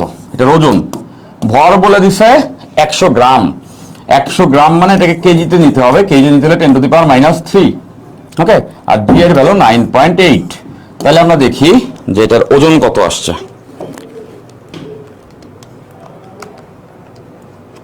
এটার ওজন আসছে 0.980 ওকে, এত নিউটন। তাহলে বুঝতে পারতেছ এর ওজন আসছে, এর ওজন হইছে গিয়ে 0.98, আর এর উপরের দিকে কার্যকর বল হইছে গিয়ে 3.11। তাহলে কোনটা বড়? নিশ্চয়ই বুঝতে পারতেছি উপরে কার্যকর বলটা বড়, তার মানে উঠবে। উপরের বলটা যেহেতু বড়, তার মানে বড় বলে টান মারছে ওজনের থেকে, তাহলে এটা উপরের দিকে উঠবে। সুন্দর কিন্তু একটা অঙ্ক। দেখো এই অঙ্কটার ভিতরে আমরা বিভবের কনসেপ্ট শিখছি, সেটা খুব সুন্দর অ্যাপ্লিকেশনস দেখছি। আমরা প্রাবল্যের কনসেপ্ট শিখছিলাম, সেটার একটা সুন্দর অ্যাপ্লিকেশনস কিন্তু এখানে আমরা দেখে ফেলছি। সো হোপফুলি সবাই এই অঙ্কটা এনজয় করছো এই নেটওয়ার্কের প্রবলেমের মধ্যে থেকেই, এবং পাশাপাশি অঙ্কটা সবাই বুঝতে পারছি। ঠিক আছে, ভেরি গুড। আচ্ছা, মেধাবী ছাত্র বলছে এনডিসির পোলাপান আন্দোলন করে না, আন্দোলন দেখে না, আন্দোলন তৈরি করে। আচ্ছা, এই ডায়লগটা ছিল যে ফাটাকেষ্ট মুভিতে, তাই না? Mithun Chakraborty most probably. আচ্ছা ফাইন, ওই যে মিঠুন, ওই যে ফাটাকেষ্ট খবর দেখে না, খবর শোনে না, খবর তৈরি করে। আচ্ছা ফাইন, ওকে, ক্লিয়ার। ওকে, সেই পরের অঙ্কটা দেখো। চিত্র 1-এ প্রাতধারকের বিভব পার্থক্য 6 ভোল্ট। দেখতেছো চিত্র 1 আছে একটা, এটাতে বিভব পার্থক্য হচ্ছে 6 ভোল্ট, এবং ধারকের সঞ্চিত শক্তি কত? তো দেখতেছি আমরা যেটা, সেটা হচ্ছে ভি দেওয়া আছে, ধারকের সঞ্চিত ভি দেওয়া আছে। কোন সূত্র নিব তার আগে বাকি কিছুটা দেখতে হবে। বলছে পাতের ক্ষেত্রফল হচ্ছে গিয়ে 4 সেন্টিমিটার স্কোয়ার, এটা হচ্ছে প্রথমটা, দ্বিতীয়টারও 4 সেন্টিমিটার স্কোয়ার, এবং উভয় ক্ষেত্রে চার্জের মান হচ্ছে 3 কুলম্ব, এবং কে এর মান উভয় ক্ষেত্রেই এটা। তাহলে আমরা কোন সূত্র দিয়ে করব? আমরা করব হচ্ছে এই সূত্র দিয়ে, সঞ্চিত শক্তি ইকুয়ালস হাফ সিবি স্কোয়ার, এটা দিয়ে করব। কেন এটা দিয়ে করব? দেখো ভি তো দেওয়াই আছে, আর সি বের করার অপশন আছে। আমরা জানি সমান্তরাল পাতধারক যদি হয়, সেক্ষেত্রে সি বের করার সূত্র কবে আসবে? ঈদের দিন, K A epsilon naught divided by D, গত ক্লাসে দেখছি। আচ্ছা, সো প্রথম যেটা আছে ওটার কে এর ভ্যালু 1.0005, এর value 4 centimetre square, 4 × 10⁻⁻6, sorry centimetre square মানে -4। আচ্ছা, এরপর এপসাইলন নট আমরা জানি 8.854 10⁻⁻12 ডিভাইডেড বাই মাঝের যে দূরত্ব,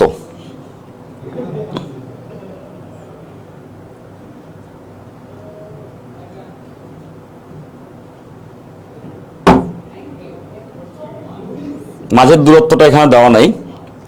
আচ্ছা, কিউ দেওয়া আছে, ফাইন। কিউ দেওয়া থাকলে আমাদের এটা করার দরকার ছিল না। বাই দ্য ওয়ে, মাঝের দূরত্ব তো লাগবে না, আমরা এই সূত্র দিয়ে তো করবো না, তাই না? আমাদের তো কিউ দেওয়া আছে, আমি খেয়াল করিনি, এখানে কিউ দেওয়া আছে। That means W equals to কোনটা দিয়ে করবো? কিউ এবং ভি এর সূত্র দিয়ে। সো আমরা এটা সবাই জানি, হাফ কিউ ভি, এটা দিয়ে তো হয়ে যাচ্ছে, হাফ কিউ ভি ডিরেক্ট হয়ে যাচ্ছে, আর সোজা। এই সূত্রটা আমরা গত ক্লাসে দেখছি। তাহলে দেখো দুইটাতেই সঞ্চিত চার্জের ভ্যালু বলে দিছে 3, তাহলে 3, আরো সোজা এটা। আর হচ্ছে গিয়ে তোমার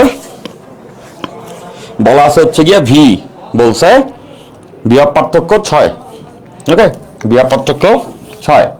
আচ্ছা, তাহলে এখানে 6, তাহলে এখান থেকে যদি আমরা ক্যালকুলেশন করি 2 দ্বারা 6কে কাটলে হচ্ছে 3, 3 3 9, 9 জুল। খুব সোজা, এটা একদম সোজা, তাই না? পানিপাত এবং ধারকের অঙ্ক দিয়েই আমাদের ভরা, দেখবা মেজরিটি বোর্ডে ধারকের অঙ্কই আসবে। ওকে, 9 জুল, ভেরি গুড, ফাইন। এরপরে যেটা বলছে দেখো, কোশ্চেন সোজা। তোমাদের যখন আমি প্রিভিয়াস ইয়ারের কোশ্চেনগুলো ঘাটতেছিলাম, মেজরিটি কোশ্চেনই খুবই সোজা, তোমরা সবগুলো দেখবা অনেক অনায়াসে করে ফেলতে পারছো। ফাইন। উভয় ধারকের ধারকত্ব সমান পেতে হলে চিত্র 1 চিত্র 2 এর ধারকদ্বয়ের পাত সমূহকে কিভাবে স্থাপন করতে হবে গাণিতিক বিশ্লেষণ করো। কিভাবে মানে হচ্ছে দূরত্বের কথা বলছে, ডি কত হবে। উভয় ধারকের ধারকত্ব সমান পেতে হলে, ঠিক আছে, মানে বুঝতেছি প্রথমটার ধারকত্ব এবং দ্বিতীয়টার ধারকত্ব দুইটাই সমান হতে হবে। ওকে, তাহলে আমরা জানি যে সমান্তরাল পাঠধারকের ধারকত্ব কবে আসবে? ঈদের দিন।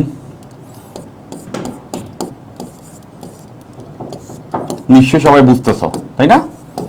কবে আসবে? ঈদের দিন। ফাইন, এবার খেয়াল করে দেখো দুইটার কেই সমান। দেখো দুইটার কে একই, দুইটার কিউ একই, দুইটার ক্ষেত্রফলও একই। তার মানে বুঝতেছি এইটার ক্ষেত্রফল এটার ক্ষেত্রফল একই, এইটার কে একই। ওকে, আচ্ছা ফাইন। এবং এপসাইলন নট কি বলো তো? এপসাইলন নট দুটোতে একই জিনিস। তার মানে এখান থেকে কাটাকাটি গেলে থাকবে কি 1/d1 ইকুয়ালস 1/d2। তাহলে আমি বাকি জিনিসটা বুঝে ফেলছি।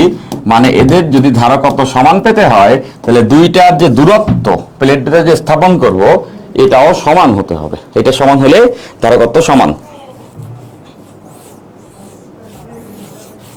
নাট বলতে বলছো বুয়েটিয়ান দেখি না, বুয়েটিয়ানদের গুনি না, বুয়েটিয়ান তৈরি করি। আচ্ছা, না আমি দেখি গুনি, তৈরি আমি করি বলা ঠিক না। মানে আমরা চেষ্টা করি তোমাদেরকে হেল্প করার। আমি মনে করি অনস বুয়েটিয়ান অলওয়েজ বুয়েটিয়ান। যার ভিতরে ওই পটেনশিয়াল আছে সে চান্স পেয়েই যায় বুয়েটে। সো সেই চান্সটা কতটা ভালো রকম ভাবে পাইছে সেটাতে আমরা হয়তোবা কিছুটা ক্যাটালিস্ট হিসাবে হেল্প করি। হ্যাঁ, বলতে চাইলে বলতে পারি যে এই বুয়েটিয়ান আমরা তৈরি করি, বলতে পারি, বাট এটা বলবো না। ডেফিনেটলি আমি মনে করি যে আমরা হেল্প করি এবং তোমরাই চান্স পাও। যারা তোমরা ভালো রেজাল্ট করবা, সেই পাওয়ার প্লে গ্রুপ থেকে কত ছেলে মানে এইচএসসি পরীক্ষাতে অনেক ভালো রেজাল্ট করবা। সো এই পুরো ক্রেডিটটা তোমাদের। আমরা তোমাদের সঙ্গে যে ছিলাম এই সময়টা, এইটা আমাদের জন্য অনেক ভালো লাগা। আমরা চেষ্টা করি তোমাদেরকে হেল্প করার। ওকে, আচ্ছা ফাইন, সেটা বুঝছি, সোজা ছিল একদম। এরপর এইটা দেখো, এখানে কি বলছে? এখানে বলছে বি বিন্দুতে প্রাবল্যের মান কত। বি বিন্দুতে প্রাবল্যের মান কত? সেই অঙ্ক আমরা আগের দিন করছি। আমি গতদিন ক্লাসে বলে দিয়েছিলাম যে এই অঙ্ক আসবে পরীক্ষাতে অনেকটা এরকম, এই কনসেপ্ট। এটা বড় ক্ষেত্রে দেওয়া আছে। দেখো চিত্র এ এবং সি বিন্দুতে বায়ু মাধ্যমে যথাক্রমে এত কুলম্ব চার্জ আছে। ওকে, এ বিন্দুতে এত কুলম্ব চার্জ আছে, এই যে এইটা বলা আছে। এবং সি বিন্দুতে, সি বিন্দু কোথায়? এই যে সি বিন্দু, যে দেখতেছে সি বিন্দু, সি বিন্দুতে এত কুলম্ব চার্জ আছে, দেওয়াই আছে। হ্যাঁ, আচ্ছা এখন বি বিন্দুতে প্রাবল্যের মান বের করতে হবে। ডি বিন্দুতে কিন্তু চার্জ নাই, চার্জ আছে এ এবং সি তে। এখন আমাদের বের করতে হবে বি বিন্দুতে প্রাবল্যের মান। সেই অঙ্ক আমরা করছি না কতদিন? আরো কঠিনটা করছি আমরা। তিনটা বিন্দুতেই দিছিলাম, এরা তো দুইটাতে দিছে। এবং এটা বড় ক্ষেত্র নয়, এটা আয়তক্ষেত্র। দেখো এই দৈর্ঘ্য 2 মিটার, প্রস্থ 1.5 মিটার। ফাইন, সেটা তো আমরা করতেই পারবো। আমরা এটা সবাই জানি, মাইনাস চার্জ থাকলে প্রাবল্যের দিক হয় মাইনাসের দিকে। তাহলে দেখো এ বিন্দুতে মাইনাস চার্জ, তাহলে এখানে প্রাবল্যটা হবে এ বিন্দুর দিকে। ওকে, এটাকে আমি বললাম E1। এবং এটাও আমরা জানি যে প্লাস চার্জ থাকলে প্রাবল্য হয় বিন্দু থেকে বাইরের দিকে, মানে এই দিকে। এটা হবে হচ্ছে আমাদের E2। এবং ফাইনালি এই দুইটা যোগফল নিতে হবে এবং বুঝতেছি এদের মাঝের কোণ 90। তাহলে E1 E2 বের করে যোগফল নিলেই ফলাফল বের হয়ে গেল। তাহলে যোগফলটা কত হবে? ভেক্টরের নিয়ম 90 ডিগ্রি কোণে আছে, তাহলে কি হয়? Simple, √E1 square plus E2 square, 90 degree. তাই ফাইন। এবার E1 ইকুয়ালস কত হবে? সি, ওই যে CQ/R স্কয়ার, তাই না? তাহলে সি এর ভ্যালু 9 × 10⁻⁹। কিউ চার্জ কত? 2 × 10⁻⁹। হ্যাঁ, তাহলে 2 × 10⁻⁹ ডিভাইড বাই দূরত্ব। দেখো এখানে দূরত্বটা 2 মিটার, তাহলে এখানে বসে যাবে 2 এর স্কয়ার। এরপর এইটা এখানেও একই রকম, 9 × 10⁻⁹ ইন্টু চার্জের ভ্যালু এইটা, যেটা হচ্ছে 1.5 × 10⁻⁹ ডিভাইডেড বাই দূরত্ব। এখানে দূরত্ব কত? 1.5 এর হোল স্কয়ার। ওকে ফাইন, তো আনসার হয়ে গেছে। ডেটা বসাই দিয়েছি, আনসার হয়ে গেছে। এবং এখানে শুধুমাত্র মানই চাইছে। খেয়াল করো, কোশ্চেনটা দেখলেই বুঝতেছো, বলছে মান নির্ণয় করো, দিক চায় নাই। সো মান বেড়ে গেছে। ওকে, আচ্ছা ফাইন, পারবো আমরা সবাই, তাও দেখাই দিলাম। ওকে, এরপর গ নাম্বারে বলছে বি এবং ডি বিন্দুতে বিভবের মান সমান হবে কিনা গাণিতিক বিশ্লেষণের মাধ্যমে যাচাই করো। সব অঙ্ক এরকমই, বইয়ের অঙ্ক সবই সোজা, মানে বোর্ডের অঙ্ক সবই সোজা। বি এবং ডি বিন্দুতে বিভবের মান সমান হবে কিনা এই যে বি বিন্দু আর ডি বিন্দু, বিভবের মান সমান হবে কিনা এটা বিশ্লেষণ করতে হবে। আমি অনায়াসে তোমাদের বলে দিচ্ছি, সবাই পারবো আমরা। দেখো ব্যাপারটা কি করতে হবে, প্রথমে বি বিন্দুতে বিভব বের করতে হবে। সো এ বিন্দুর জন্য এখানে একটা বিভব তৈরি হবে, বুঝতেছি। এই এ বিন্দু চাষকে আমি বললাম Q1 আর বি বিন্দু চাষকে আমি সি বিন্দু চাষকে আমি বললাম Q2।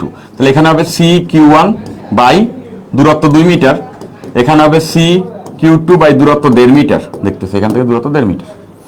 তাহলে বি বিন্দুর বিভব পেয়ে যাব। এরপর ডি বিন্দুর বিভব একই রকম ভাবে, দেখো এটার জন্য এখানে একটা বিভব হবে, সেটা হবে সি Q1 ডিভাইড বাই এখানে দূরত্ব 1.5 মিটার আর এখান থেকে দূরত্ব 2 মিটার, মানে সি Q2 বাই 2। এরপর আমরা দেখব ডিবি এবং এই যে ভিবি এবং ভিডি, এই দুইটা মান তো আমরা পেয়ে গেলাম, এটা সমান কিনা এটা আমরা দেখব। এই দুইটা মান সমান কিনা দেখব।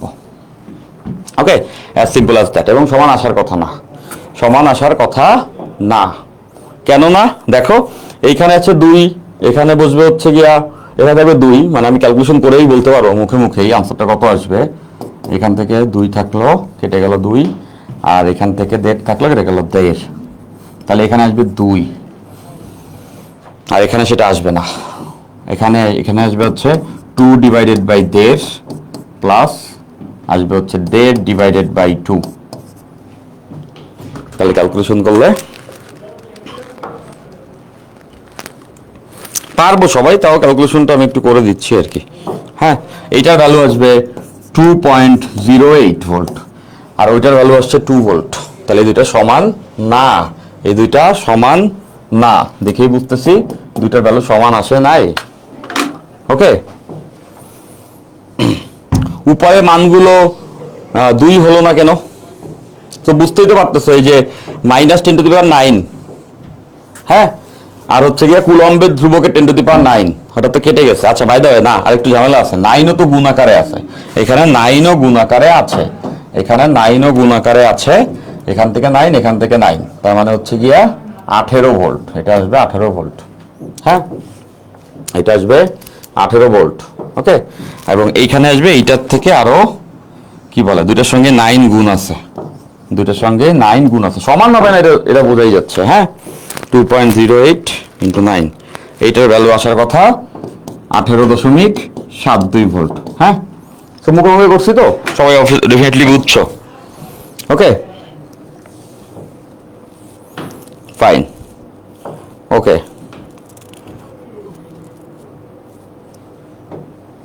ফাইন।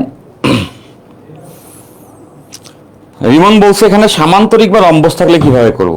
সামান্তরিক বা রম্বস যদি থাকে সেক্ষেত্রে ডেফিনেটলি তোমার ওই দূরত্বগুলো দেওয়া থাকবে বাহুর, তাহলে সামান্তরিকের কর্ণ বের করবা, তারপরে হচ্ছে রম্বসের কর্ণ বের করবা, এরপরে করে ফেলবা, ঠিক আছে। এবং অপশন থাকবে কর্ণ বের করার, বা দেওয়াই থাকবে মেজরিটি টাইমে। আচ্ছা, এরপর দেখো নতুন কোশ্চেন, এখানে বলছে সি বিন্দুর তড়িৎ প্রাবল্যের মান কত। এই প্রাবল্য আর বিভব দিয়ে অঙ্ক আসে, প্রাবল্য বিভব ধারক, আমি বলে দিলাম 3টা শব্দ, প্রাবল্য বিভব ধারক, এর থেকে অঙ্ক আসার চান্স 80%। আচ্ছা, আর খুবই সোজা অঙ্ক, ইসির থেকে অঙ্ক আসছে, সবাই খুশি হবা, দেখবে সোজা সোজা অঙ্ক আসছে। সি বিন্দুর তড়িৎ প্রাবল্যের মান কত। সি বিন্দু তড়িৎ প্রাবল্য, এক্স্যাক্টলি এই অঙ্কটা আমরা গতদিন ক্লাসে করছি, থিওরির মতো এক্স্যাক্টলি করছি। দেখো সমবাহু ত্রিভুজ, বাহুর দৈর্ঘ্য দেওয়া আছে, এক্স্যাক্টলি করছি, বাহুর দৈর্ঘ্য দেওয়া আছে, এবং এই বিন্দুতে আমাদের বের করতে হবে তড়িৎ প্রাবল্য কত, মানে দুইটা প্রাবল্য বের করে যোগ করতে হবে, এবং চার্জের মান দেওয়া আছে। ওকে, সো কনসেপ্টে তাও আমি একটু হেল্প করে দিচ্ছি। দেখো বুঝতেছো, এখানেও পজিটিভ চার্জ, দুই ক্ষেত্রেই পজিটিভ চার্জ, এই বিন্দু বি বিন্দু দুইটাতেই 150 কুলম্ব করে, 150 কুলম্ব করে। পজিটিভ চার্জ হলে প্রাবল্যের দিক হয় বাইরের দিকে, এটা হবে E1, এখান থেকে এটা হবে হচ্ছে E2, দুইটারই মান বের করতে হবে, দূরত্ব দেওয়া আছে, এবং দুইটাই চার্জের মান সমান, দূরত্ব সমান, মানে E1 E2 সমান হবে, তার মানে যে লব্ধি নিতে হবে, আর লব্ধিটা হবে একদম মাঝ বরাবর সমান হইলে, সিম্পল। ওকে, পারবো সবাই। এবং মাঝের কোণ কত, মাঝের কোণ 60 ডিগ্রি, সমবাহু ত্রিভুজ, এখানে কোণ 60 হবে, কত এই কোণটাও 60, এক্স্যাক্টলি আমরা এটা গত ক্লাসে করছি। Okay fine. এরপর গ নাম্বার, সি বিন্দুর তড়িৎ প্রাবল্যের দিক কোন দিকে হবে, গাণিতিকভাবে বিশ্লেষণ করো। এইটা আর কি বলবো, তড়িৎ স্থাবলের দিক তো আমরা একটু আগে বের করে ফেলছি, তাই না? ওই আগের কোশ্চেনটাতে চাইছিল সি বিন্দু তড়িৎ প্রবাহের মান বের করতে, তো আমরা এখানে তো দুইটাই বলে ফেলছি, এখানে মান বের করতে চাইছিল। হ্যাঁ, আর এখানে কি বলছে, এখানে বলছে দিক বের করতে। তো একই তো কথা, ওই দিক তো আমরা বের করেই ফেলছি। এইদিকে হচ্ছে E1, এইদিকে E2, এই যে E1 আর E2, এবং লব্ধির মান হবে একদম লম্বালম্বি উপরে। কেন বলতো? কারণ দুইটা মানই সমান, তাহলে মাঝ বরাবর, তাহলে আমরা বলতে পারবো একদম উপরের দিকে। হ্যাঁ, সোজা মাঝ বরাবর, এক্স্যাক্টলি, সবাই পারছি। ফাইন, এরপর পরেরটা, ধারকটির ধারকত্ব নির্ণয় করো। সেখানে একটা ধারক আছে, ধারকটির ধারকত্ব নির্ণয় করতে হবে, আমাদের স্টেটমেন্ট পড়তে হবে। বলছে একটি সমান্তরাল পাত ধারকের প্রতি পাতের ক্ষেত্রফল, প্রতি পাতের ক্ষেত্রফল বলে দিছে 4 মিলিমিটার স্কয়ার, এবং পাতদ্বয় বায়ুতে পরস্পর হতে 0.5 মিটার ব্যবধানে অবস্থিত। হ্যাঁ, ক্ষেত্রফল দেওয়া আছে, দূরত্ব দেওয়া আছে। প্রত্যেক পাতে সরবরাহকৃত চার্জের পরিমাণ কিউ দেওয়া আছে, দেখো কিউ দেওয়া আছে। ওকে, ফাইন। তারপরে আমাদের কি কি আছে দেখো, প্রথমে আমরা দেখতেছি যে কিউ এর ভ্যালু আমাদের দেওয়া আছে, ঠান্ডা মাথায় তুলবা। কিউ এর ভ্যালু দেওয়া আছে 9 × 10⁻⁹ কুলম্ব। ক্ষেত্রফল দেওয়া আছে, ক্ষেত্রফল হচ্ছে গিয়ে 4 মিলিমিটার স্কয়ার। এরপর দেওয়া আছে ব্যবধান ডি, যেটা হচ্ছে 0.5 মিলিমিটার। হ্যাঁ, এইটা আমাদেরকে দেওয়া আছে। ওকে, আচ্ছা, ফাইন। এবং বলছে বায়ুতে, পাতদ্বয় বায়ুতে পরস্পর, বায়ুতে মানে আমরা বুঝতেছি কে এর মান কত, বায়ু হইলে কে এর মান 1। ওকে, বায়ু হইলে কে এর মান 1, তাহলে খুব সোজা না জিনিসটা, খুবই সোজা। আমরা জানি সমান্তরাল ধারকের ধারকত্ব C = কবে আসবে ঈদের দিন, কবে আসবে ঈদের দিন। তাহলে বায়ুতে আছে কে এর মান 1, এর মান বলে দিচ্ছে 4 মিলিমিটার স্কয়ার, 4 × 10⁻⁶ মিলিমিটার স্কয়ারকে মিটার স্কয়ারে আনছি, এপসাইলন নট 8.854 10⁻⁻12, আর মাঝের দূরত্ব বলে দিচ্ছে 0.5 মিলিমিটার, 0.5 × 10⁻³ এত ফ্যারাডে। সলভড, পারছি, সোজা, ফাইন। এরপরে কোশ্চেনে বলছে পাতদ্বয়ের মধ্যকার বিভব পার্থক্য অর্ধেক করা হলে ধারকের সঞ্চিত শক্তি পূর্বের সঞ্চিত শক্তির 1/4 হবে কি গাণিতিক বিশ্লেষণ করে। এই কথাটা আমি তোমাদের বলে দিয়েছিলাম। দেখো এক্স্যাক্টলি আমি অ্যানোনিমাসলি ওই ধারকের সঞ্চিত শক্তি পাওয়ানোর সময় বলতেছিলাম এই কনসেপ্টটা, যারা গতদিনে ক্লাস করছো সেটাই কোশ্চেন আসছে। বলছে পাতদ্বয়ের মধ্যকার বিভব পার্থক্য অর্ধেক করা হলে, হ্যাঁ এখন তো একটা বিভব পার্থক্য আছে, এখন যদি বিভব পার্থক্য অর্ধেক করি তাহলে সঞ্চিত শক্তি পূর্বের সঞ্চিত শক্তি 1/4 হবে কি। তাহলে আগে আমরা দেখি পূর্বের সঞ্চিত শক্তি কত। পূর্বের সঞ্চিত শক্তি W1, এটা কত ছিল, হাফ CB²। আমরা এটা দিয়ে কেন করব, কারণ আমরা জানি ধারকত্ব কখনো চেঞ্জ হয় না, বিভব পার্থক্য বাড়াইলে কমাইলেও ধারকত্ব চেঞ্জ হয় না, সি সবসময় কনস্ট্যান্ট, সি সবসময় ধ্রুবক, একটা ধারকের ধারকত্ব সবসময় ধ্রুবক। ওকে, আচ্ছা, তাহলে দেখো এইটা হচ্ছে পূর্বের সঞ্চিত শক্তি।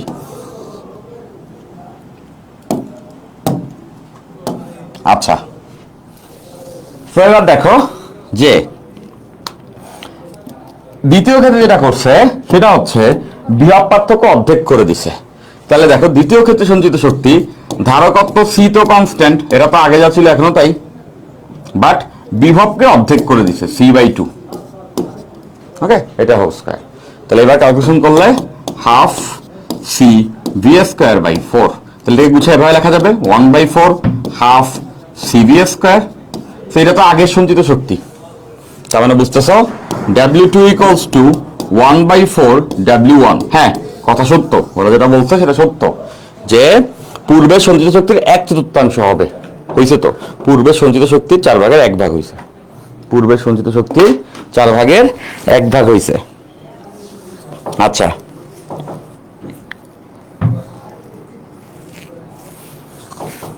আচ্ছা,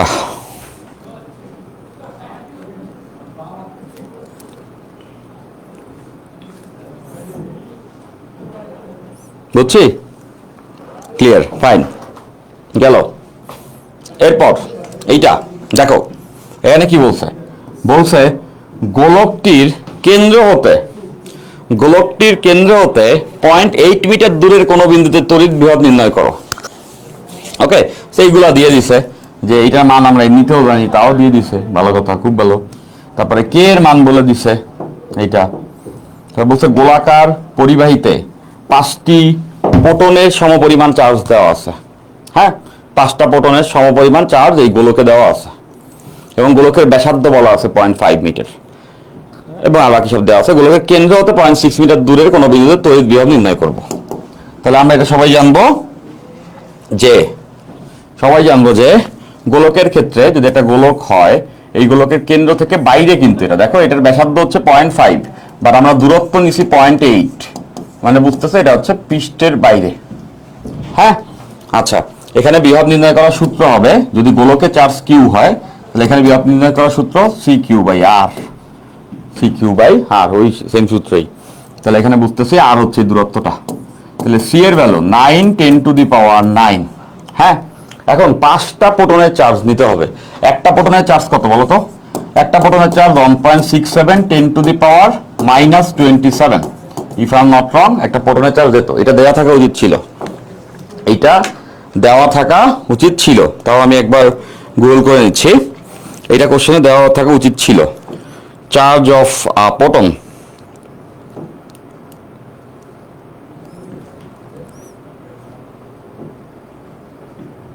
আচ্ছা, সো প্রোটনের চার্জ 1.6 10⁻⁻19। হ্যাঁ, আমি ভুল লিখছি, দেখলাম তোমাদের মনোযোগ আছে কিনা। 10⁻⁻19, যেহেতু ওরা কুলম্বের ধ্রুবকের মানও বলে দেওয়ার প্রয়োজন মনে করছে, ডেফিনেটলি এইটার মানও বলে দেওয়া উচিত ছিল। তো যাই হোক, 1.6 10⁻⁻19 কুলম্ব। প্রোটন কয়টা আছে? 5টি। তার মানে এখানে আমরা 5 ইন্টু প্রোটনের চার্জ ডিভাইডেড বাই আর হচ্ছে 0.8, তাহলে এত ভোল্ট আনসার। ওকে, আচ্ছা, ফাইন। ওকে, তোমাদের মনোযোগ ছিল।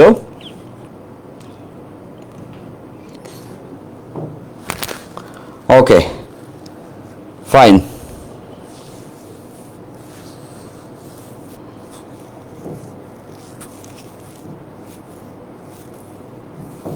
Thank you.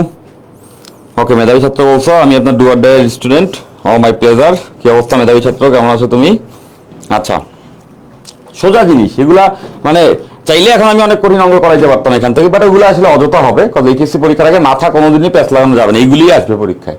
তো এইগুলো আমরা করবো, এবং যখন আমরা অ্যাডমিশনের কোর্সগুলোতে অ্যাডমিট হবো, সেখানে আমি এক্সট্রা আরো জিনিসপত্র দেখাবো, এবং আমরা সোফার এতটুকু জেনেই 200 পেতে পারি আসলে এইচএসসি পরীক্ষায়।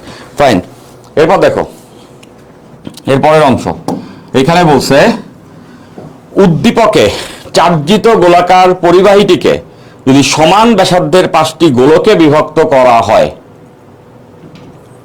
বুঝতেছ? সমান ব্যাসার্ধের 5টি গোলকে বিভক্ত করছে। উদ্দীপকে চার্জিত গোলাকার পরিবাহীকে যদি সমান ব্যাসার্ধের 5টি গোলকে বিভক্ত করা হয়, এই গোলকটারে 5টা গোলক বানায় ফেলাইছে সমান ব্যাসার্ধের। হ্যাঁ, ছোট গোলক বানায় ফেলাইছে। আচ্ছা, বিভক্ত করা হয় যাতে প্রত্যেক গোলকে চার্জ সমভাবে বন্টিত হয়। তো বুঝতেছো, এখানে ছিল হচ্ছে 5টি প্রোটন, তাহলে 5টা যদি গোলক বানায় ফেলি, সমানভাবে যদি তারা চার্জিত হয়, তার মানে প্রত্যেকটা গোলক একটা একটা করে প্রোটন পাইছে। হ্যাঁ, তাহলে পরিবর্তিত প্রতিটি পরিবাহীর পৃষ্ঠের বিভব পূর্বের পরিবাহীর পৃষ্ঠের বিভবের 1/5 হবে কি, সেটা দেখাইতে হবে। ফাইন, পূর্বের গোলকের আমরা বিভব, পূর্বের গোলক, প্রতিটি পরিবাহীর পৃষ্ঠের বিভব পূর্বের পরিবাহীর পৃষ্ঠের বিভবের। দেখো, পূর্বের পরিবাহীর পৃষ্ঠের বিভবটা আমরা আগে বের করি। পৃষ্ঠের বিভব যখন বের করব, V = CQ/R। সি এর ভ্যালু 9 10⁻⁹। পূর্বে চাপ ছিল, 5টা প্রোটন ছিল, 5 10⁻1.6 10⁻⁻9। ওকে, আর পৃষ্ঠের যখন বলবে, পৃষ্ঠের মানে কি? ব্যাসার্ধের সমান। দূরত্ব কতটুকু দেখো তো? ব্যাসার্ধের সমান, তার মানে সেটা হয়তো 0.5। তাহলে এখান থেকে আমরা পৃষ্ঠের বিভবটা আগে বের করে রাখি। পৃষ্ঠের বিভবটা আমরা আগে বের করে নিচ্ছি।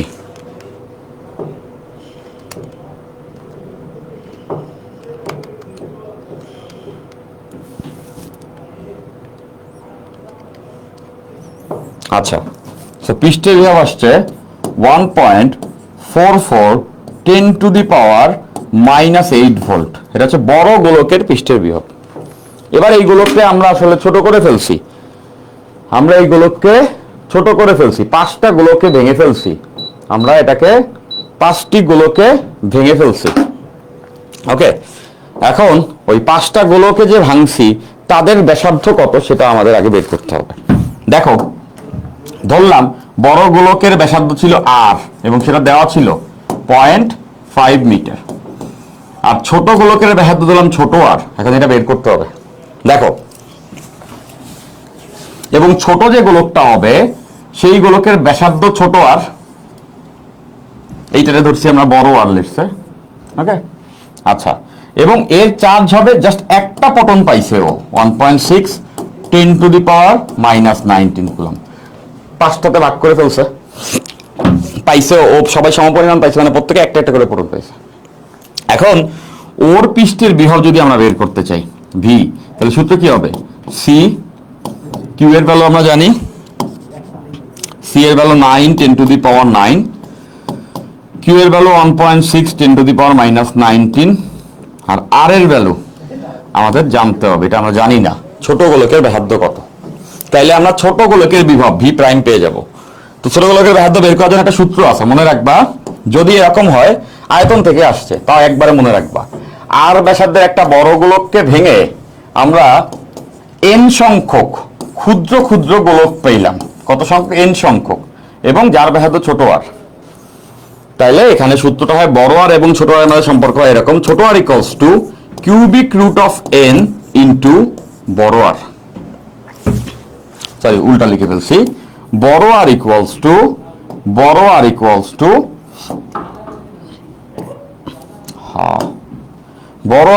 Two cubic root of N into ছোট আর। ওকে, এটা কেমনে আসছে? আয়তন থেকে আসছে, সহজেই বুঝতে পারবা। দেখো, আয়তন তো সমান। আগে আয়তন ছিল কত? 4/3 পাই আর কিউব। যখন ছোট হয়ে গেছে গোলক তখন 4/3 পাই ছোট আর কিউব, এবং মোট কয়টা হয়েছে? ছোটটা এনটা কণা হয়েছে। তাহলে দেখো, এই 4/3 পাই যদি কেটে ফেলি, তাহলে R equals to cubic root of N ছোট আর। তাহলে দেখো, বড় আর এর ভ্যালু দেওয়া আছে 0.5, আর কিউবিক রুট অফ কয়টা হয়েছে? 5টায় ভাগ হয়েছে। তাহলে এখান থেকে কিন্তু ছোট আরটা আমরা বের করে নিতে পারতেছি যে ছোট গোলকের ব্যাসার্ধ কত।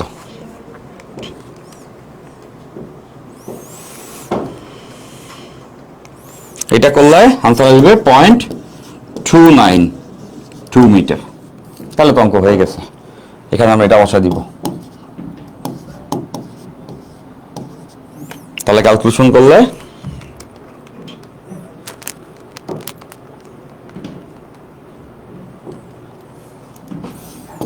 V prime equals to 4.92 10⁻⁻9 এত ভোল্ট।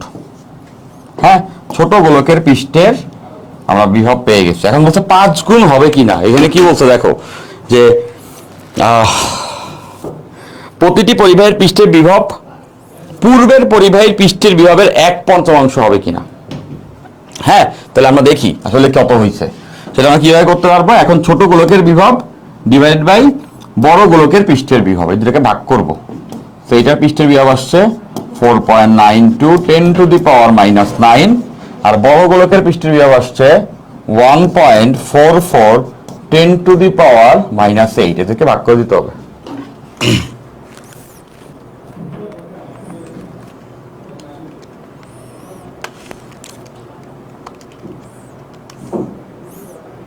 ভাগ করলে খুবই আজের একটা ভ্যালু আসছে।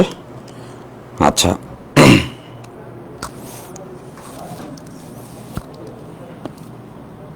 ভাগ করলে ভ্যালু আসছে 0.341। তাহলে 1/5 হলে সেই ভ্যালুটা কত হইতো? 1কে 5 দ্বারা ভাগ করলে সেই ভাগফলটা কত বলো তো? 1কে যদি 5 দ্বারা ভাগ করতাম তাহলে ভাগফল হতো 0.2, তো সেটা তো হয় নাই, 1/5 হবে না স্বাভাবিক, মানে 5 ভাগে ভাগ হইলেই কি বিভব 5 ভাগে ভাগ হবে? হবে না। তার মানে আমরা দেখলাম যে না, অনুপাতটা 5-এর ধারের কাছেও নাই। তার মানে বুঝতেছি না, হবে না, 1/5 হবে না। ঠিক আছে, এক্স্যাক্টলি 1/5 হবে না। ফাইন, বুঝছি সবাই, গেল। এরপর ধারকের অঙ্ক, সোজা অঙ্ক, এই সবাই পারবো আমরা এটা। দেখো এখানে কি বলছে, এখানে বলেছে প্রথম 1 নং চিত্রে তুল্য ধারকত্ব নির্ণয় করো। 1 নং চিত্রে তুল্য ধারকত্ব নির্ণয় করবো। আরে এইগুলি তো চাই, জীবন সুন্দর পুরা, অঙ্ক আসবে আর বসাবো। হ্যাঁ, তো দেখো এখানে 3টা ধারক আছে, 4টা ধারক আছে। তো আমরা এটা সবাই জানি যে ধারক যদি সমান্তরালে থাকে, সমান্তরালে যদি ধারক থাকে তাহলে তুল্য ধারকত্ব হয় সিম্পলি তাদের যোগফল। ওকে, তাহলে এখানে তুল্য ধারকত্ব হবে এই 4টা ধারকের যোগফল। সেখানে বলা আছে দেখো, C1 C2 এর ভ্যালু হচ্ছে 2, তাহলে এটা 2 + 2। C3 C4 এর ভ্যালু হচ্ছে 4, C3 C4 এর ভ্যালু হচ্ছে 4। ওকে, এত মাইক্রো ফ্যারাডে। ফাইন, তাহলে এখানে যোগ করলে আমরা বুঝতেছি হচ্ছে কি 12 মাইক্রো ফ্যারাডে। একদম সোজা, পারছি সবাই। এরপর পরেরটা বলছে উদ্দীপকে বর্তনী দুটির ক্ষেত্রে কোনটিতে সঞ্চিত শক্তির পরিমাণ বেশি হবে গাণিতিক বিশ্লেষণ করো। তাহলে প্রথমটাতে সঞ্চিত শক্তি হাফ সিবি স্কয়ার। দেখো এখানে কিন্তু আমাদের ভি দেওয়া আছে, ভোল্টেজটা দিছে 12 ভোল্ট। তার মানে আমরা বুঝতেছি প্রথমটার তুল্য ধারকত্ব আসছে 12 micro Faraday. Micro, that's why 10⁻⁻6। একটু আগে আমরা বের করলাম যে 12 মাইক্রো ফ্যারাডে। আচ্ছা, আর ভোল্টেজ দেওয়া হয়েছে 12, দ্যাট মিনস এখানে 12 এর স্কয়ার। তাহলে এখান থেকে প্রথমটাতে সঞ্চিত শক্তি আমরা বের করে ফেলতে পারবো। প্রথমটাতে সঞ্চিত শক্তি কত?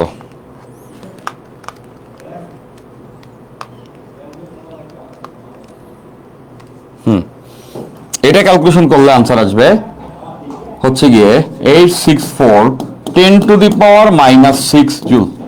আর এটা হলো প্রথমটা, বুঝছি সবাই এটা?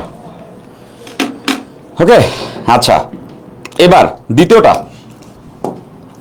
দ্বিতীয়টার ক্ষেত্রে খেয়াল করো, সঞ্চিত শক্তি W2 = হাফ, এইটার তুল্য ধারকত্ব লাগবে। তো এখানে বুঝতেছো যে এই দুইটা শ্রেণীতে, এই দুইটা সমান্তরালে থাকলে তাদের কত হবে? যোগফল হবে। দ্যাট মিনস এই দুইটা মিলে কত হবে? C1 C2 এর ভ্যালু হচ্ছে 2, তার মানে 4, এখানে হবে 4 মাইক্রো ফ্যারাডে। আর এটা দেওয়া আছে 4 মাইক্রো ফ্যারাডে, আর এটা হবে 4 মাইক্রো ফ্যারাডে দেওয়া আছে। তাহলে বুঝতেছে এই তিনজন আবার শ্রেণীতে আছে। শ্রেণীতে যদি থাকে তাহলে তুল্য ধারকত্ব এভাবে বের করতে পারবো, 1/4 1/4 1/4 পুরাটার ইনভার্স, এবং এটা করলে আসবে হচ্ছে 4/3 মাইক্রো ফ্যারাডে। ওকে, আচ্ছা তাহলে এখানে সেটা বসাবো, half 4/3 micro farad, that's why 10⁻⁻6। আর ভি এর ভ্যালু হচ্ছে গিয়ে একই, তো দুটোতে একই ব্যাটারি, যেটা হচ্ছে 12 এর স্কয়ার।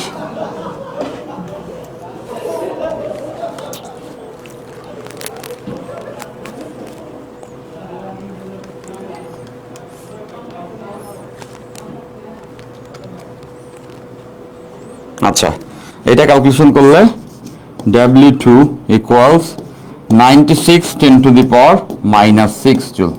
তার মানে বুঝতেছ যে এটা বলছে যে কোনটিতে সঞ্চিত শক্তি পরিমাণ বেশি হবে। দেখেই বুঝতেছ প্রথমটা বেশি, প্রথম ক্ষেত্রে সঞ্চিত শক্তি বেশি, প্রথম ক্ষেত্রে সঞ্চিত শক্তি বেশি। আচ্ছা,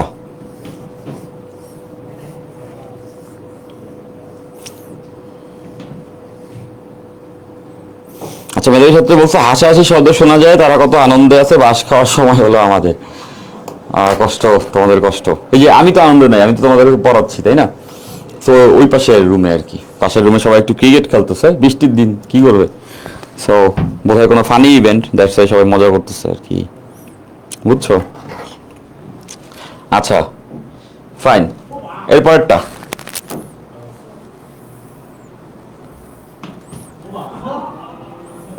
ওকে, কোথায় আছি আমরা?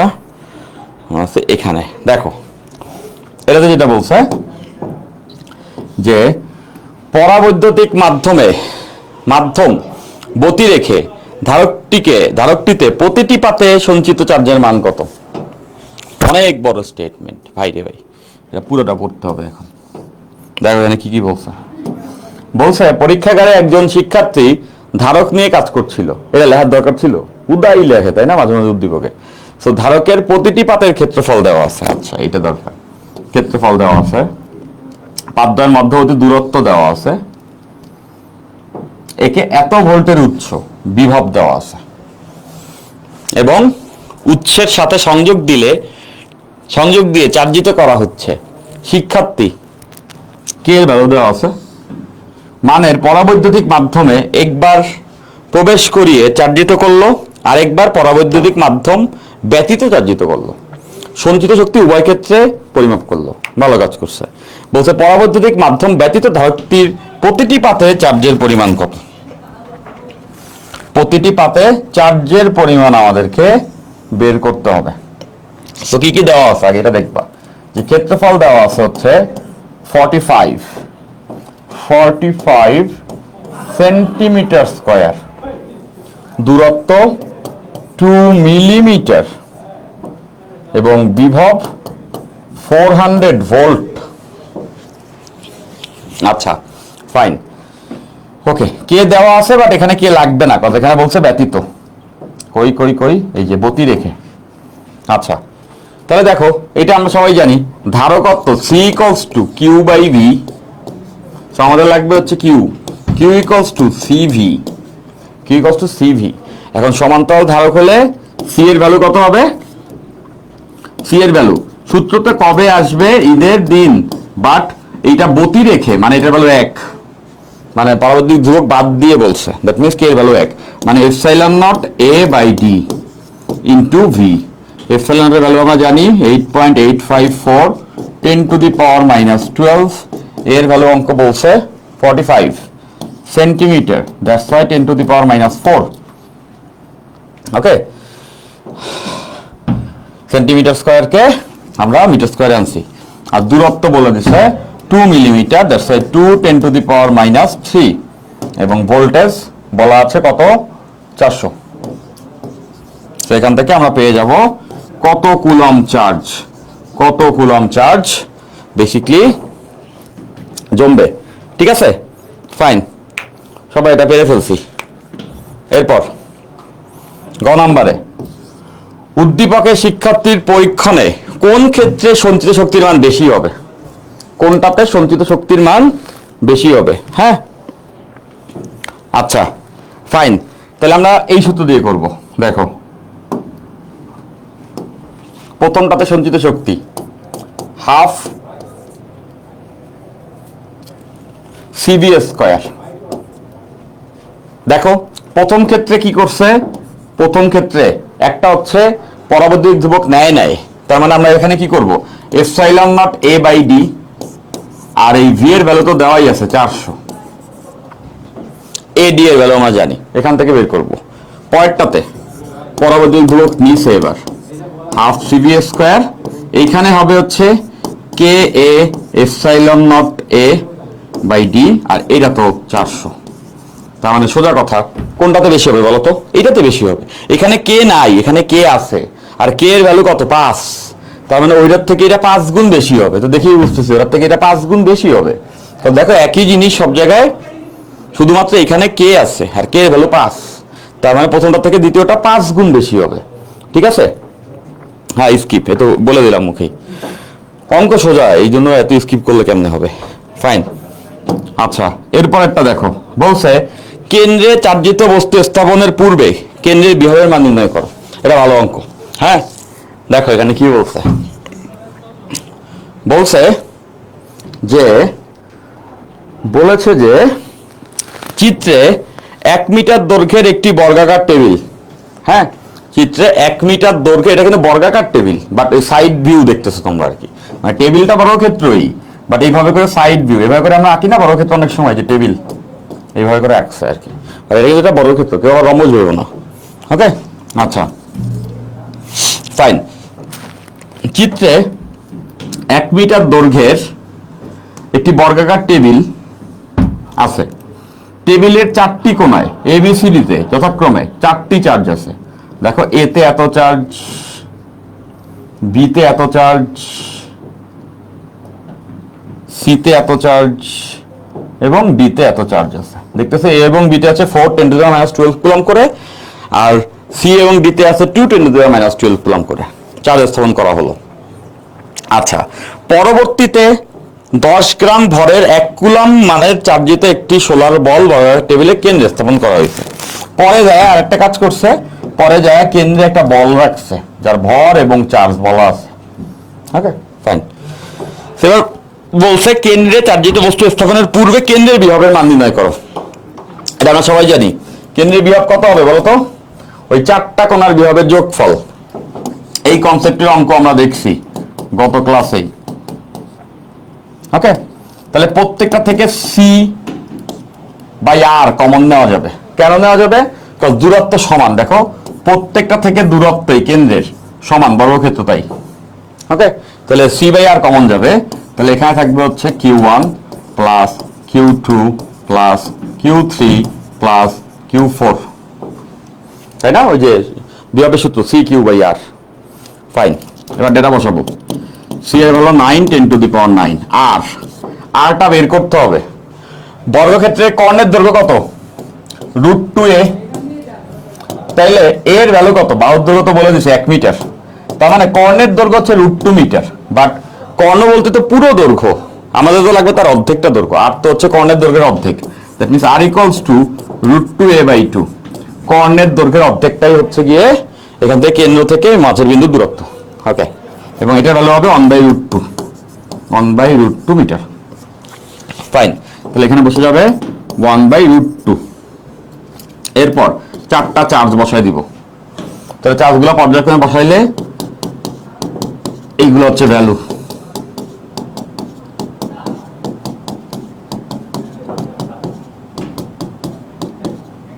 দেখো, এগুলো ভ্যালু দেওয়া আছে। 4টা ভ্যালু আমরা বসাই দিয়েছি। তো আমরা এখান থেকে আনসার পেয়ে গেছি। সিম্পল। আনসারটা আমরা চাইলে বেরও করে রাখতে পারি।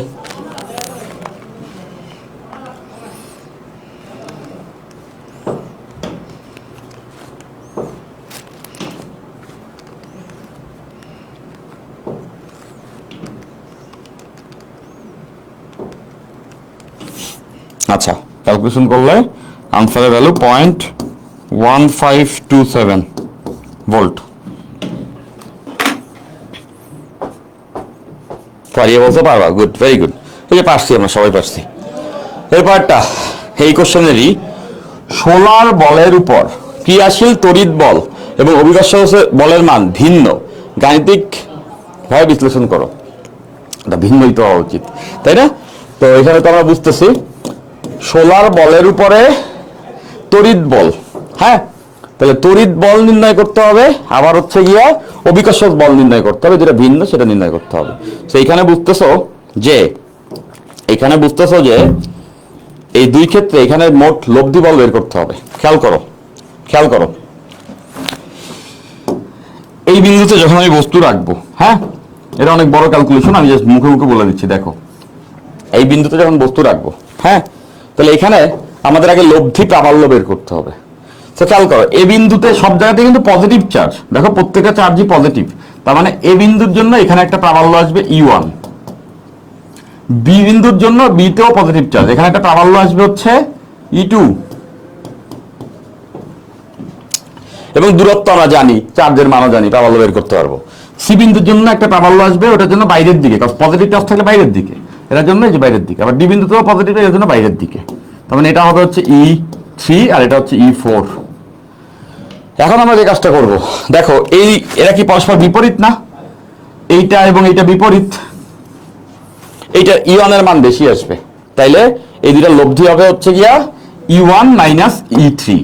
আবার এই দুইটার মধ্যে এইটার মান বেশি আসবে, তার মানে এইটা মাইনাস E4। তাহলে দুইটা থাকবে, একটা থাকবে হচ্ছে E1 এই দিকে, E1 মাইনাস E3, একটা থাকবে এই দিকে যেটা হবে হচ্ছে E2 মাইনাস E4। এই E1 E2 E3 সবগুলো ভ্যালু বের করা যাবে।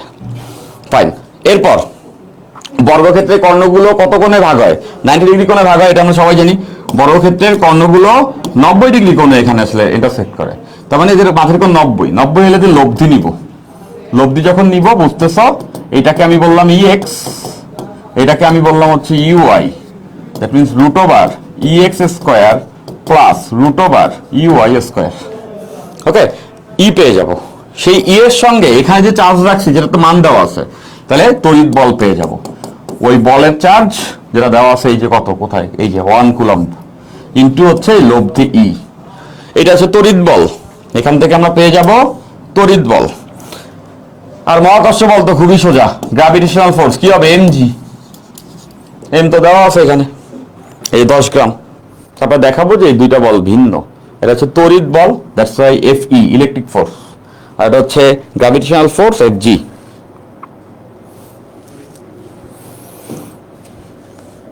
ফাইন, এটা পারবো বলছো? হ্যাঁ। সেটা বড় একটা ক্যালকুলেশন করে উদয় অর্ধ সময় নষ্ট হবে। সবাই নিশ্চয়ই বুঝে গেছে পুরো জিনিসটা, যে প্রত্যেকটা চার্জের জন্য ই1 ই2 ই3 বের করবো। এরপর এরা দুইটা বিপরীত, এটার থেকে এটা বিয়োগ হবে, এটার থেকে এটা বিয়োগ হবে, এবং এই দুইটা বিয়োগ ফল হচ্ছে গিয়ে 90 ডিগ্রি কোণে আছে, এবং সেখান থেকে লব্ধি বের করে তার সঙ্গে চার্জ যদি আমি গুণ করে দিই, মোট বল পাবো। ওকে, ফাইন, ডান। আচ্ছা, এরপরে দেখো, একবারে শেষ করে দিব ক্লাস, সো ব্রেক ট্রেক দিচ্ছি না, আর অল্প কয়েকটা অঙ্ক আছে, 3-4টা অঙ্ক আছে। দেখো, সিয়ন ধারকের পাতের ক্ষেত্রফল নির্ণয় করো। সিয়ন ধারকের পাতের ক্ষেত্রফল নির্ণয় করো। ওকে, আচ্ছা, এই যে সিয়ন, এইটার পাতের ক্ষেত্রফল নির্ণয় করতে হবে। ধারকত্ব দেওয়া আছে 3 মাইক্রোফ্যারাডে। বর্তনীতে বায়ু মাধ্যমে ধারকগুলোকে প্রতিটি পাতদ্বয়ের মধ্যবর্তী দূরত্ব দেওয়া, ডি দেওয়া, এবং 3টি ধারকের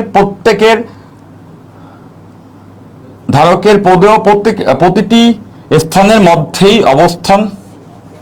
অবস্থান পরিবর্তন করা যায়। কি লিখছে লাইনটা? 3টি ধারকেই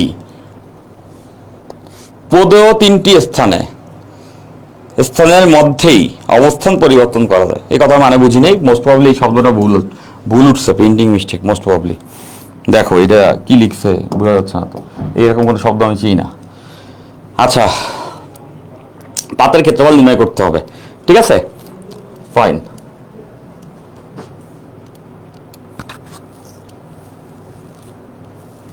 হ্যাঁ, বুঝছি। দেখো, ধারকত্ব সি ইকুয়ালস টু কবে আসবে? ঈদের দিন।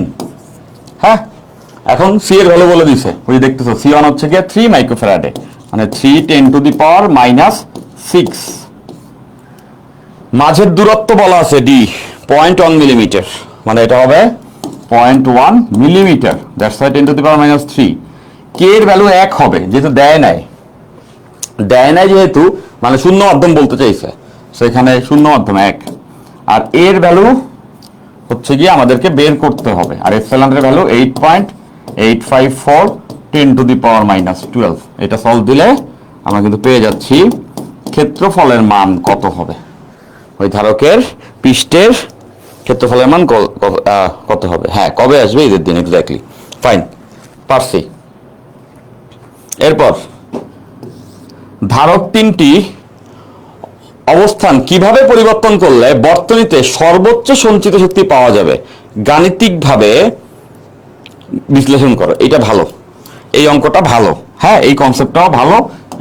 এই কোশ্চেনটার জন্য এই অঙ্কটা রাখছিলাম আর কি। হ্যাঁ, দেখো, এখানে বলতে চাইছে এই 3টা ধারককেই চাইলে সরায় টরায় লেখা যাবে। সি1কে এখানে, সি2কে এখানে, এভাবে করে ছড়ায় ছিটায় লেখা যাবে। এখন কোন ক্ষেত্রে সঞ্চিত শক্তি বেশি হবে? হ্যাঁ, বলছে ধারক 3টির অবস্থান কিভাবে পরিবর্তন করলে, বলছে 3টি ধারকের অবস্থান 3টি অবস্থানের মধ্যেই পরিবর্তন করা যায়, মানে এই 3টা অবস্থানের মধ্যেই এই 3টারে সরায় টরায় লেখা যাবে। কোন ক্ষেত্রে সঞ্চিত শক্তি বেশি হবে? দেখো, এই দুই বিন্দুর মাঝে তুল্য ধারকত্ব ধরলাম আমরা সি, আর বিভক্ত হচ্ছে গিয়া 6, তাহলে এটা আমরা সবাই জানি, সঞ্চিত শক্তি ইকুয়ালস টু হাফ CV²। এখন ভি তো ফিক্সড, 6ই তো পাবে, দেখো তুল্য ধারকত্ব 6ই তো পাবে সবসময়, মানে ভি ফিক্সড, মানে শক্তি সর্বোচ্চ তখন হবে যখন সি বেশি হবে। খেয়াল করে দেখো, সি যত বেশি সঞ্চিত শক্তি তত বেশি হবে। কোন বর্তনীতে সঞ্চিত শক্তি বেশি পাওয়া যাবে। এখন আমরা ওদেরকে ছড়ায় ছিটায় লিখব। প্রথম কেসটা দেখো, প্রথম কেসটা খুবই সোজা কেস।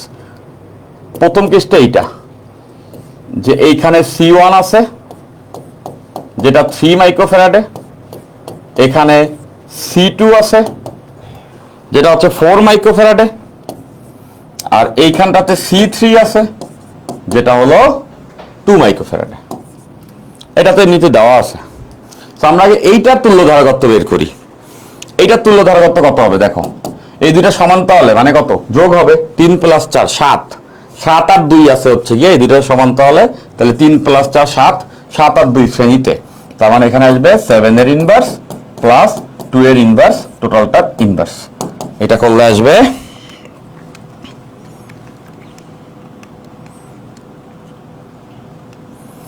1.55 মাইক্রোফ্যারাডে। এটা হচ্ছে যেটা দেওয়া আছে সেটাতে। এখন আমরা চেঞ্জ করি, দেখি অন্যরকম কি হতে পারে। এবার যে কাজটা করতে পারি আমরা সেটা হচ্ছে গিয়ে এইবার C2 কে এখানে নেই, C3 কে এখানে আনি, তাহলে কি হয় দেখো। উপরে C1 ঠিকই আছে, C1 হচ্ছে 3, C3 কে এখানে আনছি, C3 হচ্ছে গিয়ে 2, তাহলে C2 এখানে চলে আসছে যেটা হচ্ছে 4। এইখানে তুল্য ধারকত্ব কত দেখো, এই দুইটা সমান্তরালে মানে 5, এই 5 আর 4 আছে শ্রেণীতে, 5 আর 4 শ্রেণীতে, 5 আর 4 শ্রেণীতে করলে এখান থেকে আসবে হচ্ছে গিয়ে 2.22 মাইক্রোফ্যারাডে। এবার দেখো এই দুইটারে ইন্টারচেঞ্জ করে কোনো লাভ নেই, কারণ 3 আর 2 উপরে নিচে দিলে তো একই থাকবে, সমান্তরালই থাকবে, ঠিক আছে। তাহলে গেল এটা। এরপরে কেস কি হইতে পারে, এরপরে আমরা C1 কে এখানে নিলাম, C3 কে এখানে রাখলাম, তাহলে C2 আগের জায়গায় আছে, তাহলে C2 এর ভ্যালু হচ্ছে গিয়ে 4। এবার C3 কে এখানে আনছি, C3 এর ভ্যালু হচ্ছে 2, আর C1 কে এখানে নিছি এবং C1 এর ভ্যালু হচ্ছে 3। নিশ্চয়ই বুঝতে পারছো। দেখো এখানে 1 2 ছিল, 1 3 ছিল এবং 2 3ও চলে আসছে, মানে সব ধরনের কম্বিনেশন আমরা করে ফেলছি। এই দুটো সব ধরনের কম্বিনেশন হয়ে গেছে। তো এই ক্ষেত্রে তুল্য ধারকত্ব কত আসবে দেখো, 2 এবং 4 এখানে আসবে 6, 6 আর 3, 6 আর 3, তাই না? 6 আর 3 যদি হয় তাহলে এটা আসবে 2। তাহলে সব ধরনের কম্বিনেশন কিন্তু হয়ে গেছে। হ্যাঁ, চিন্তা করলে বুঝতেছো সব রকমের কম্বিনেশন হয়েছে। যে প্রথমে কি করছি, এটা তো দেওয়াই ছিল, 2 রে সরায়া 3 রে এখানে আনছি, গেল একটা। তারপর আবার 1 রে সরায়া 3 রে এখানে আনছি, গেল আরেকটা। আর তো কিছু নাই করার, আর কিছুই করার আছে। দেখো এখানে 1 1 2 আসছে, 2 3 আসছে, 1 3 আসছে, আর তো কেউ আসার নাই, ঠিক আছে। তাহলে দেখো এই যে তিনটা ক্ষেত্র, এই তিনটা ক্ষেত্রে আমরা প্রত্যেকটা ক্ষেত্রে তুল্য ধারকত্ব বের করছি, এবং কোন ক্ষেত্রে তুল্য ধারকত্ব বেশি আসছে, সব থেকে বেশি আসছে মাঝের এই ক্ষেত্রে। এটা 1.55, এটা 2, এটা হচ্ছে 2.22। তার মানে এই ক্ষেত্রে সি এর ভ্যালু বেশি, আর ভি এর ভ্যালু তো সব ক্ষেত্রেই হচ্ছে 6। তার মানে এই কম্বিনেশনে তুল্য ধারকত্ব সঞ্চিত শক্তি সব থেকে বেশি হবে। 1 এবং 3 কে সমান্তরাল, 2 কে শ্রেণী।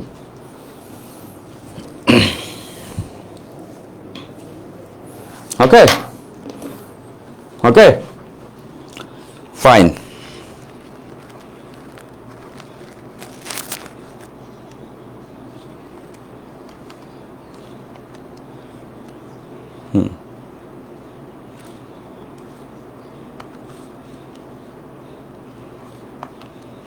ঠিক আছে, হোপফুলি সবাই এটা বুঝতে পারছো। এই তিনটা কম্বিনেশন হয়, যেখানে তুল্য ধারকত্ব বেশি ওখানেই সঞ্চিত শক্তি বেশি হবে। একদম প্রিসাইজলি বুঝাইলাম, এই অঙ্কটা ভালো ছিল। আচ্ছা, এরপর এইখানে কোশ্চেনে একটু ঝামেলা আছে। ঝামেলা হচ্ছে ছবিটা উঠে নাই। এই দেখো এখানে ছবিটা উঠে নাই, বাট এটা ঘ নাম্বারে উঠছে ছবিটা, বুঝছি? ফাইন, তাহলে দেখি এ বিন্দুতে চার্জের পরিমাণ। এ বিন্দু কোথায়? এ বিন্দু এটা, এ বিন্দুতে চার্জ দেওয়া আছে, বি বিন্দুতেও চার্জ দেওয়া আছে। ওকে, এ বিন্দুতে চার্জ এত, বি বিন্দুতে চার্জ এত। এখানে ওপি ও এ, ওপি কোনটা? এটা ওপি। ও এ হচ্ছে এইটা, আর ওবি হচ্ছে এইটা। সবার মানে 10, মানে এটা 10 সেন্টিমিটার এটা 10 সেন্টিমিটার, এটাও 10 সেন্টিমিটার। আচ্ছা, এবং ওপি এবি এর উপর লম্ব দেখিয়ে বুঝতেছি। বলছে গ নাম্বার কোশ্চেনে, ওখানে ছবিটা উঠে নেয় ভুলে, এখানে বলছে Q1 Q2 চার্জের মান, চার্জের জন্য ও বিন্দুতে বিভব নির্ণয় করো। ও বিন্দুতে বিভব মানে এই চার্জের জন্য এইখানটাতে বিভব নির্ণয় করতে হবে গ নাম্বারে। সো বিভব তো বুঝতেই পারতেছো যে আমরা গ নাম্বারটা ওই পাশে করার কথা। তাহলে আমরা জানি বিভব যখন আমরা বের করব, বিভব ভি কি হবে, CQ1 by r plus CQ2 by r. দেখো দুইটা থেকে দূরত্ব কিন্তু সমান, দেখতে বুঝতেছো, এখান থেকে দূরত্ব 10, এখান থেকে দূরত্ব 10, এবং দুইটা চার্জের মানও সমান, -4 × 10⁻⁶। তার মানে বুঝতেছো এখান থেকে সি এর ভ্যালু মানে সি বাই আর কমন যাবে, থাকবে Q1 প্লাস Q2। সি এর ভ্যালু 9 × 10⁹, আর এর value 10 centimetre, that's Y 10⁻²। Q1 Q2 -4 × 10⁻⁶, পরেরটাও -4 × 10⁻⁶, করে দিলেই আনসার সোজা। এরপর ঘ নম্বরে বর্ণিত চার্জ দেওয়ার জন্য ও এবং পি বিন্দুর তড়িৎ প্রাবল্য একই হবে কিনা যাচাই করে মতামত দাও। ও বিন্দু এটা আর পি বিন্দু এইটা। সো বলছে বর্ণিত চার্জের জন্য ও এবং পি বিন্দুর তড়িৎ প্রাবল্য একই হবে কিনা। সো বুঝতে পারতেছো এইখানে প্রাবল্য শূন্য হবে। কেন শূন্য হবে? দূরত্ব সমান এবং চার্জের মানও সমান। তার মানে বুঝতেছো মাইনাস হলে বিন্দুর দিকে হয়, এই দিকে প্রাবল্য হবে হচ্ছে গিয়ে E1 আর এই দিকে প্রাবল্য হচ্ছে গিয়ে E2, এবং দুইটার দেখো চার্জ এবং দূরত্ব সমান, তাহলে E1 E2 এর মান সমান এবং দিকে বিপরীত কেটে যাবে। তার মানে ও বিন্দুতে প্রাবল্য আমরা প্রথমেই লিখতে পারবো শূন্য। ও বিন্দুতে প্রাবল্য শূন্য, দেখো ও বিন্দুতে প্রাবল্য শূন্য, চার্জ দুইটার মান সমান, দূরত্ব সমান, তার মানে প্রাবল্যের মান সমান। আবার দেখো দুইটা একই সমপরিমাণ চার্জ, মানে কি হবে, বিকর্ষণ, তার মানে বুঝতেছি কেটে যায় শূন্য। এবার পি বিন্দুতে তড়িৎ প্রাবল্য নির্ণয় করতে হবে। দেখো পি বিন্দুতে তড়িৎ প্রাবল্য নির্ণয় করার জন্য এই দূরত্ব লাগবে, এই দুইটা যদি 10 হয় পিথাগোরাস দিলে এখানে আসবে হচ্ছে 10√2 সেন্টিমিটার, পিথাগোরাস দিলেই এটা আসবে।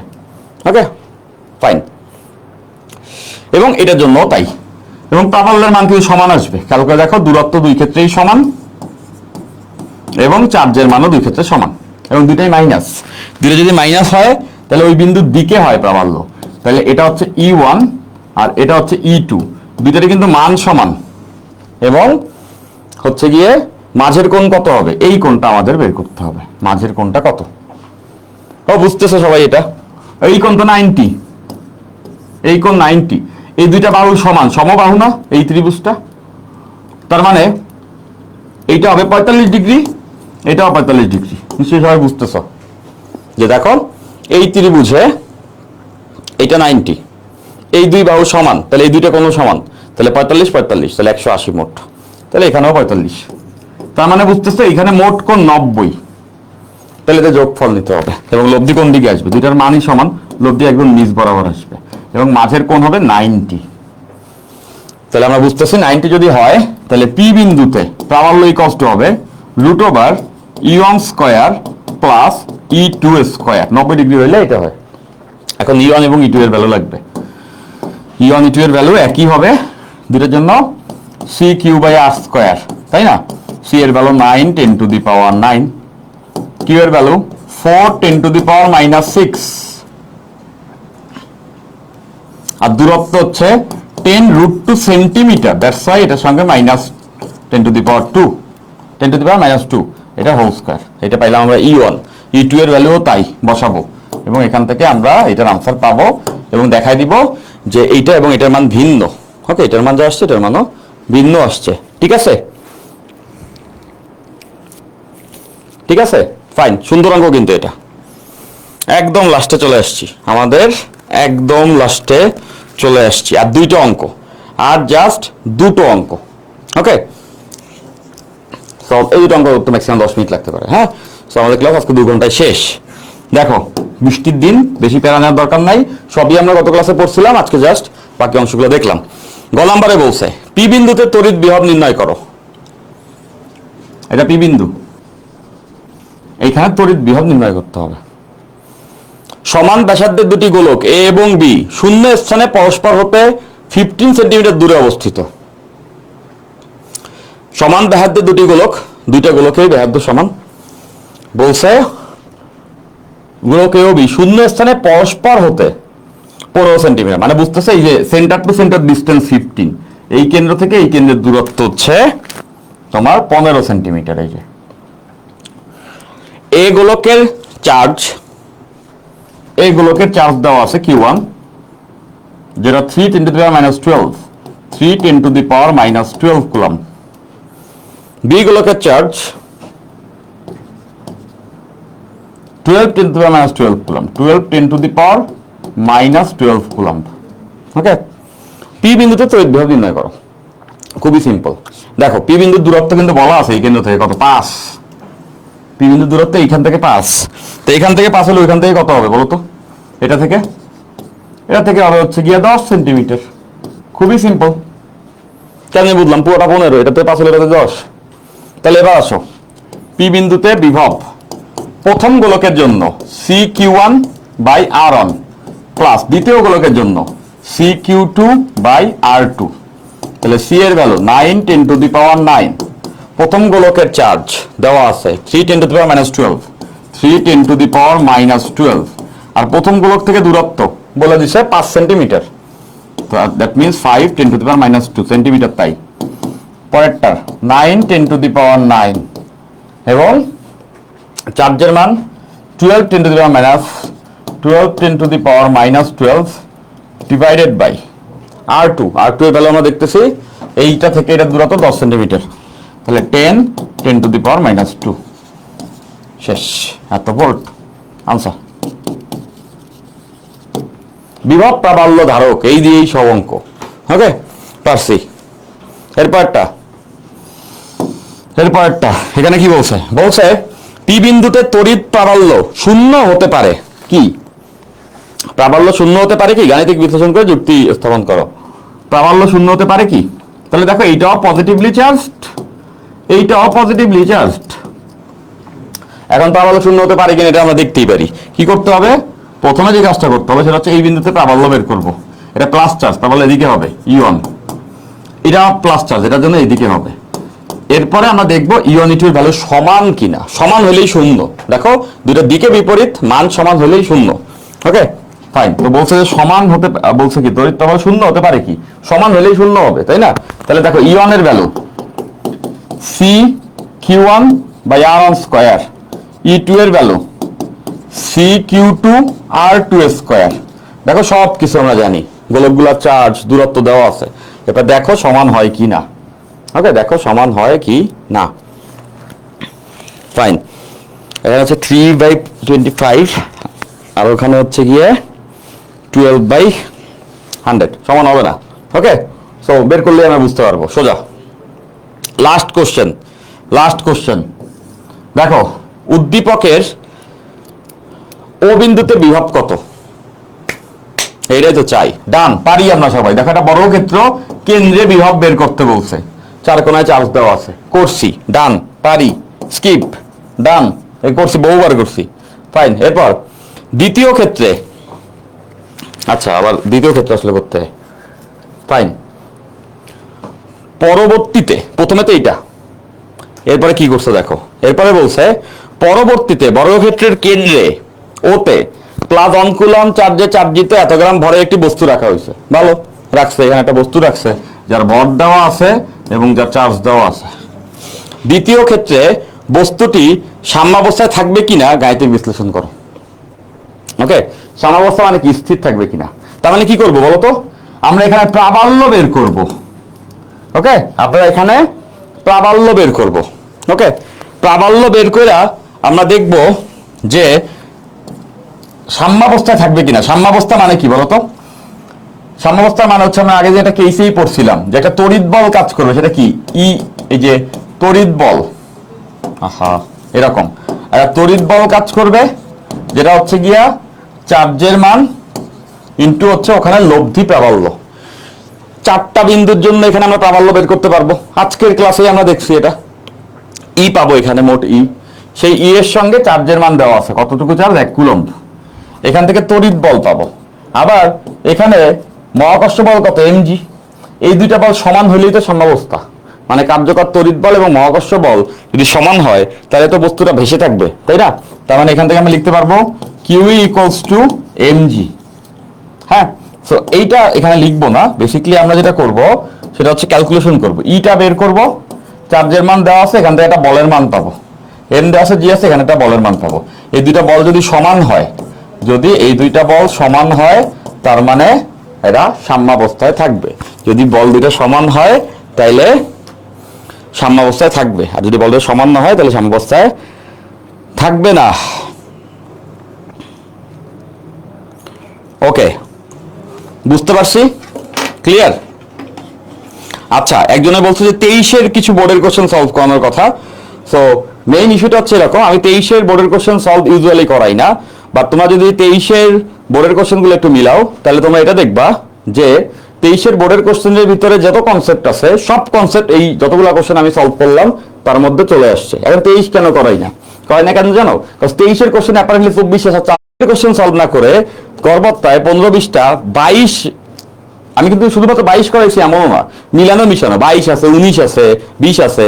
তার মানে বুঝতেছো 23-এর থেকে 23 না করে বরঞ্চ 22 থেকে পেছনের আরো 2 বছরের সব কনসেপ্টের অঙ্ক করলে মোর লাইকলি তোমার কমন আসবে। So I know that, that's I do that. Okay, এবং এইটাই আমি প্রত্যেক বছর করি, এবং এটা করার মাধ্যমে বেসিক্যালি দেখা যায় বেশি আসলে কমন আসে। সো আমি জানি আসলে তোমাদেরকে কিভাবে পড়াইতে হবে, ওটাই পড়াচ্ছি, টেনশন করো না। ওকে ওকে, কনসেপ্ট একই ভাই, মানে তোমরা 22-23 খুঁজো কেন? তোমরা খালি 22-23 কেন খুঁজো? কনসেপ্ট সব একই, সবই পারবা। আমি তো মনে করি এটা যে প্রথম ক্লাসটা যদি তোমরা করো, প্রথমে যে আমি থিওরি ক্লাসটা নেই, এরপরে তুমি যে কোনো বোর্ডে সে কোনো কোশ্চেন সলভ করা দিতে পারো। সো আমি যেটা করি সেটা হচ্ছে যে বেশ কিছু কোশ্চেন যেগুলো আমার কাছে মনে হচ্ছে সেই কোশ্চেনগুলো ভালো, সেইগুলো সলভ করাই দিই। এগুলো সলভ করাই দিলে ওইটাই যথেষ্ট। এমনি থিওরি পড়ার পরে মেজরিটি তোমরা সলভ করতে নিলে পারবা, তারপরেও বেশ কিছু সলভ করাই দিলে পরে তোমার আরেকটু ইজি হয় যে কিভাবে করে এগুলোকে অ্যাপ্লাই করবো। তো দ্যাটস ইট। সো আজকে ক্লাস এতটুকুই, একদম জাস্ট 2 আওয়ার একটা টাইম পিরিয়ডে আমরা পুরো ক্লাসটি করেছি। গতকালকের ক্লাস এবং আজকের ক্লাস, এই দুটো ক্লাস যদি তোমরা পুরোটা দেখে ফেলো এবং নোট করে আপলোড করে দিবা। গতকালকে রাত হয়ে যায় বাসায় যাইতে, আজকে সারাদিন বৃষ্টি ছিল, অনেককেই ব্যাক করা হয় নাই নোটে, আজকে ব্যাক করবো ইনশাল্লাহ। সবাই 2টা নোটই সাবমিট করে ফেলবা, ক্লাস কেমন লাগছে জানাবা, এবং ডেফিনেটলি আমাদের অ্যাডমিশনের কোর্সগুলোতে যুক্ত হয়ে থাকতে পারো। এবং আজকে সিপ্রেট শেষ, এবং পরবর্তীতে অন্য কোনো চ্যাপ্টার নিয়ে তোমাদের সঙ্গে আবার দেখা হবে, ঠিক আছে? সোফার টেক কেয়ার, আল্লাহ হাফেজ, বাই, লাভ ইউ, বাই।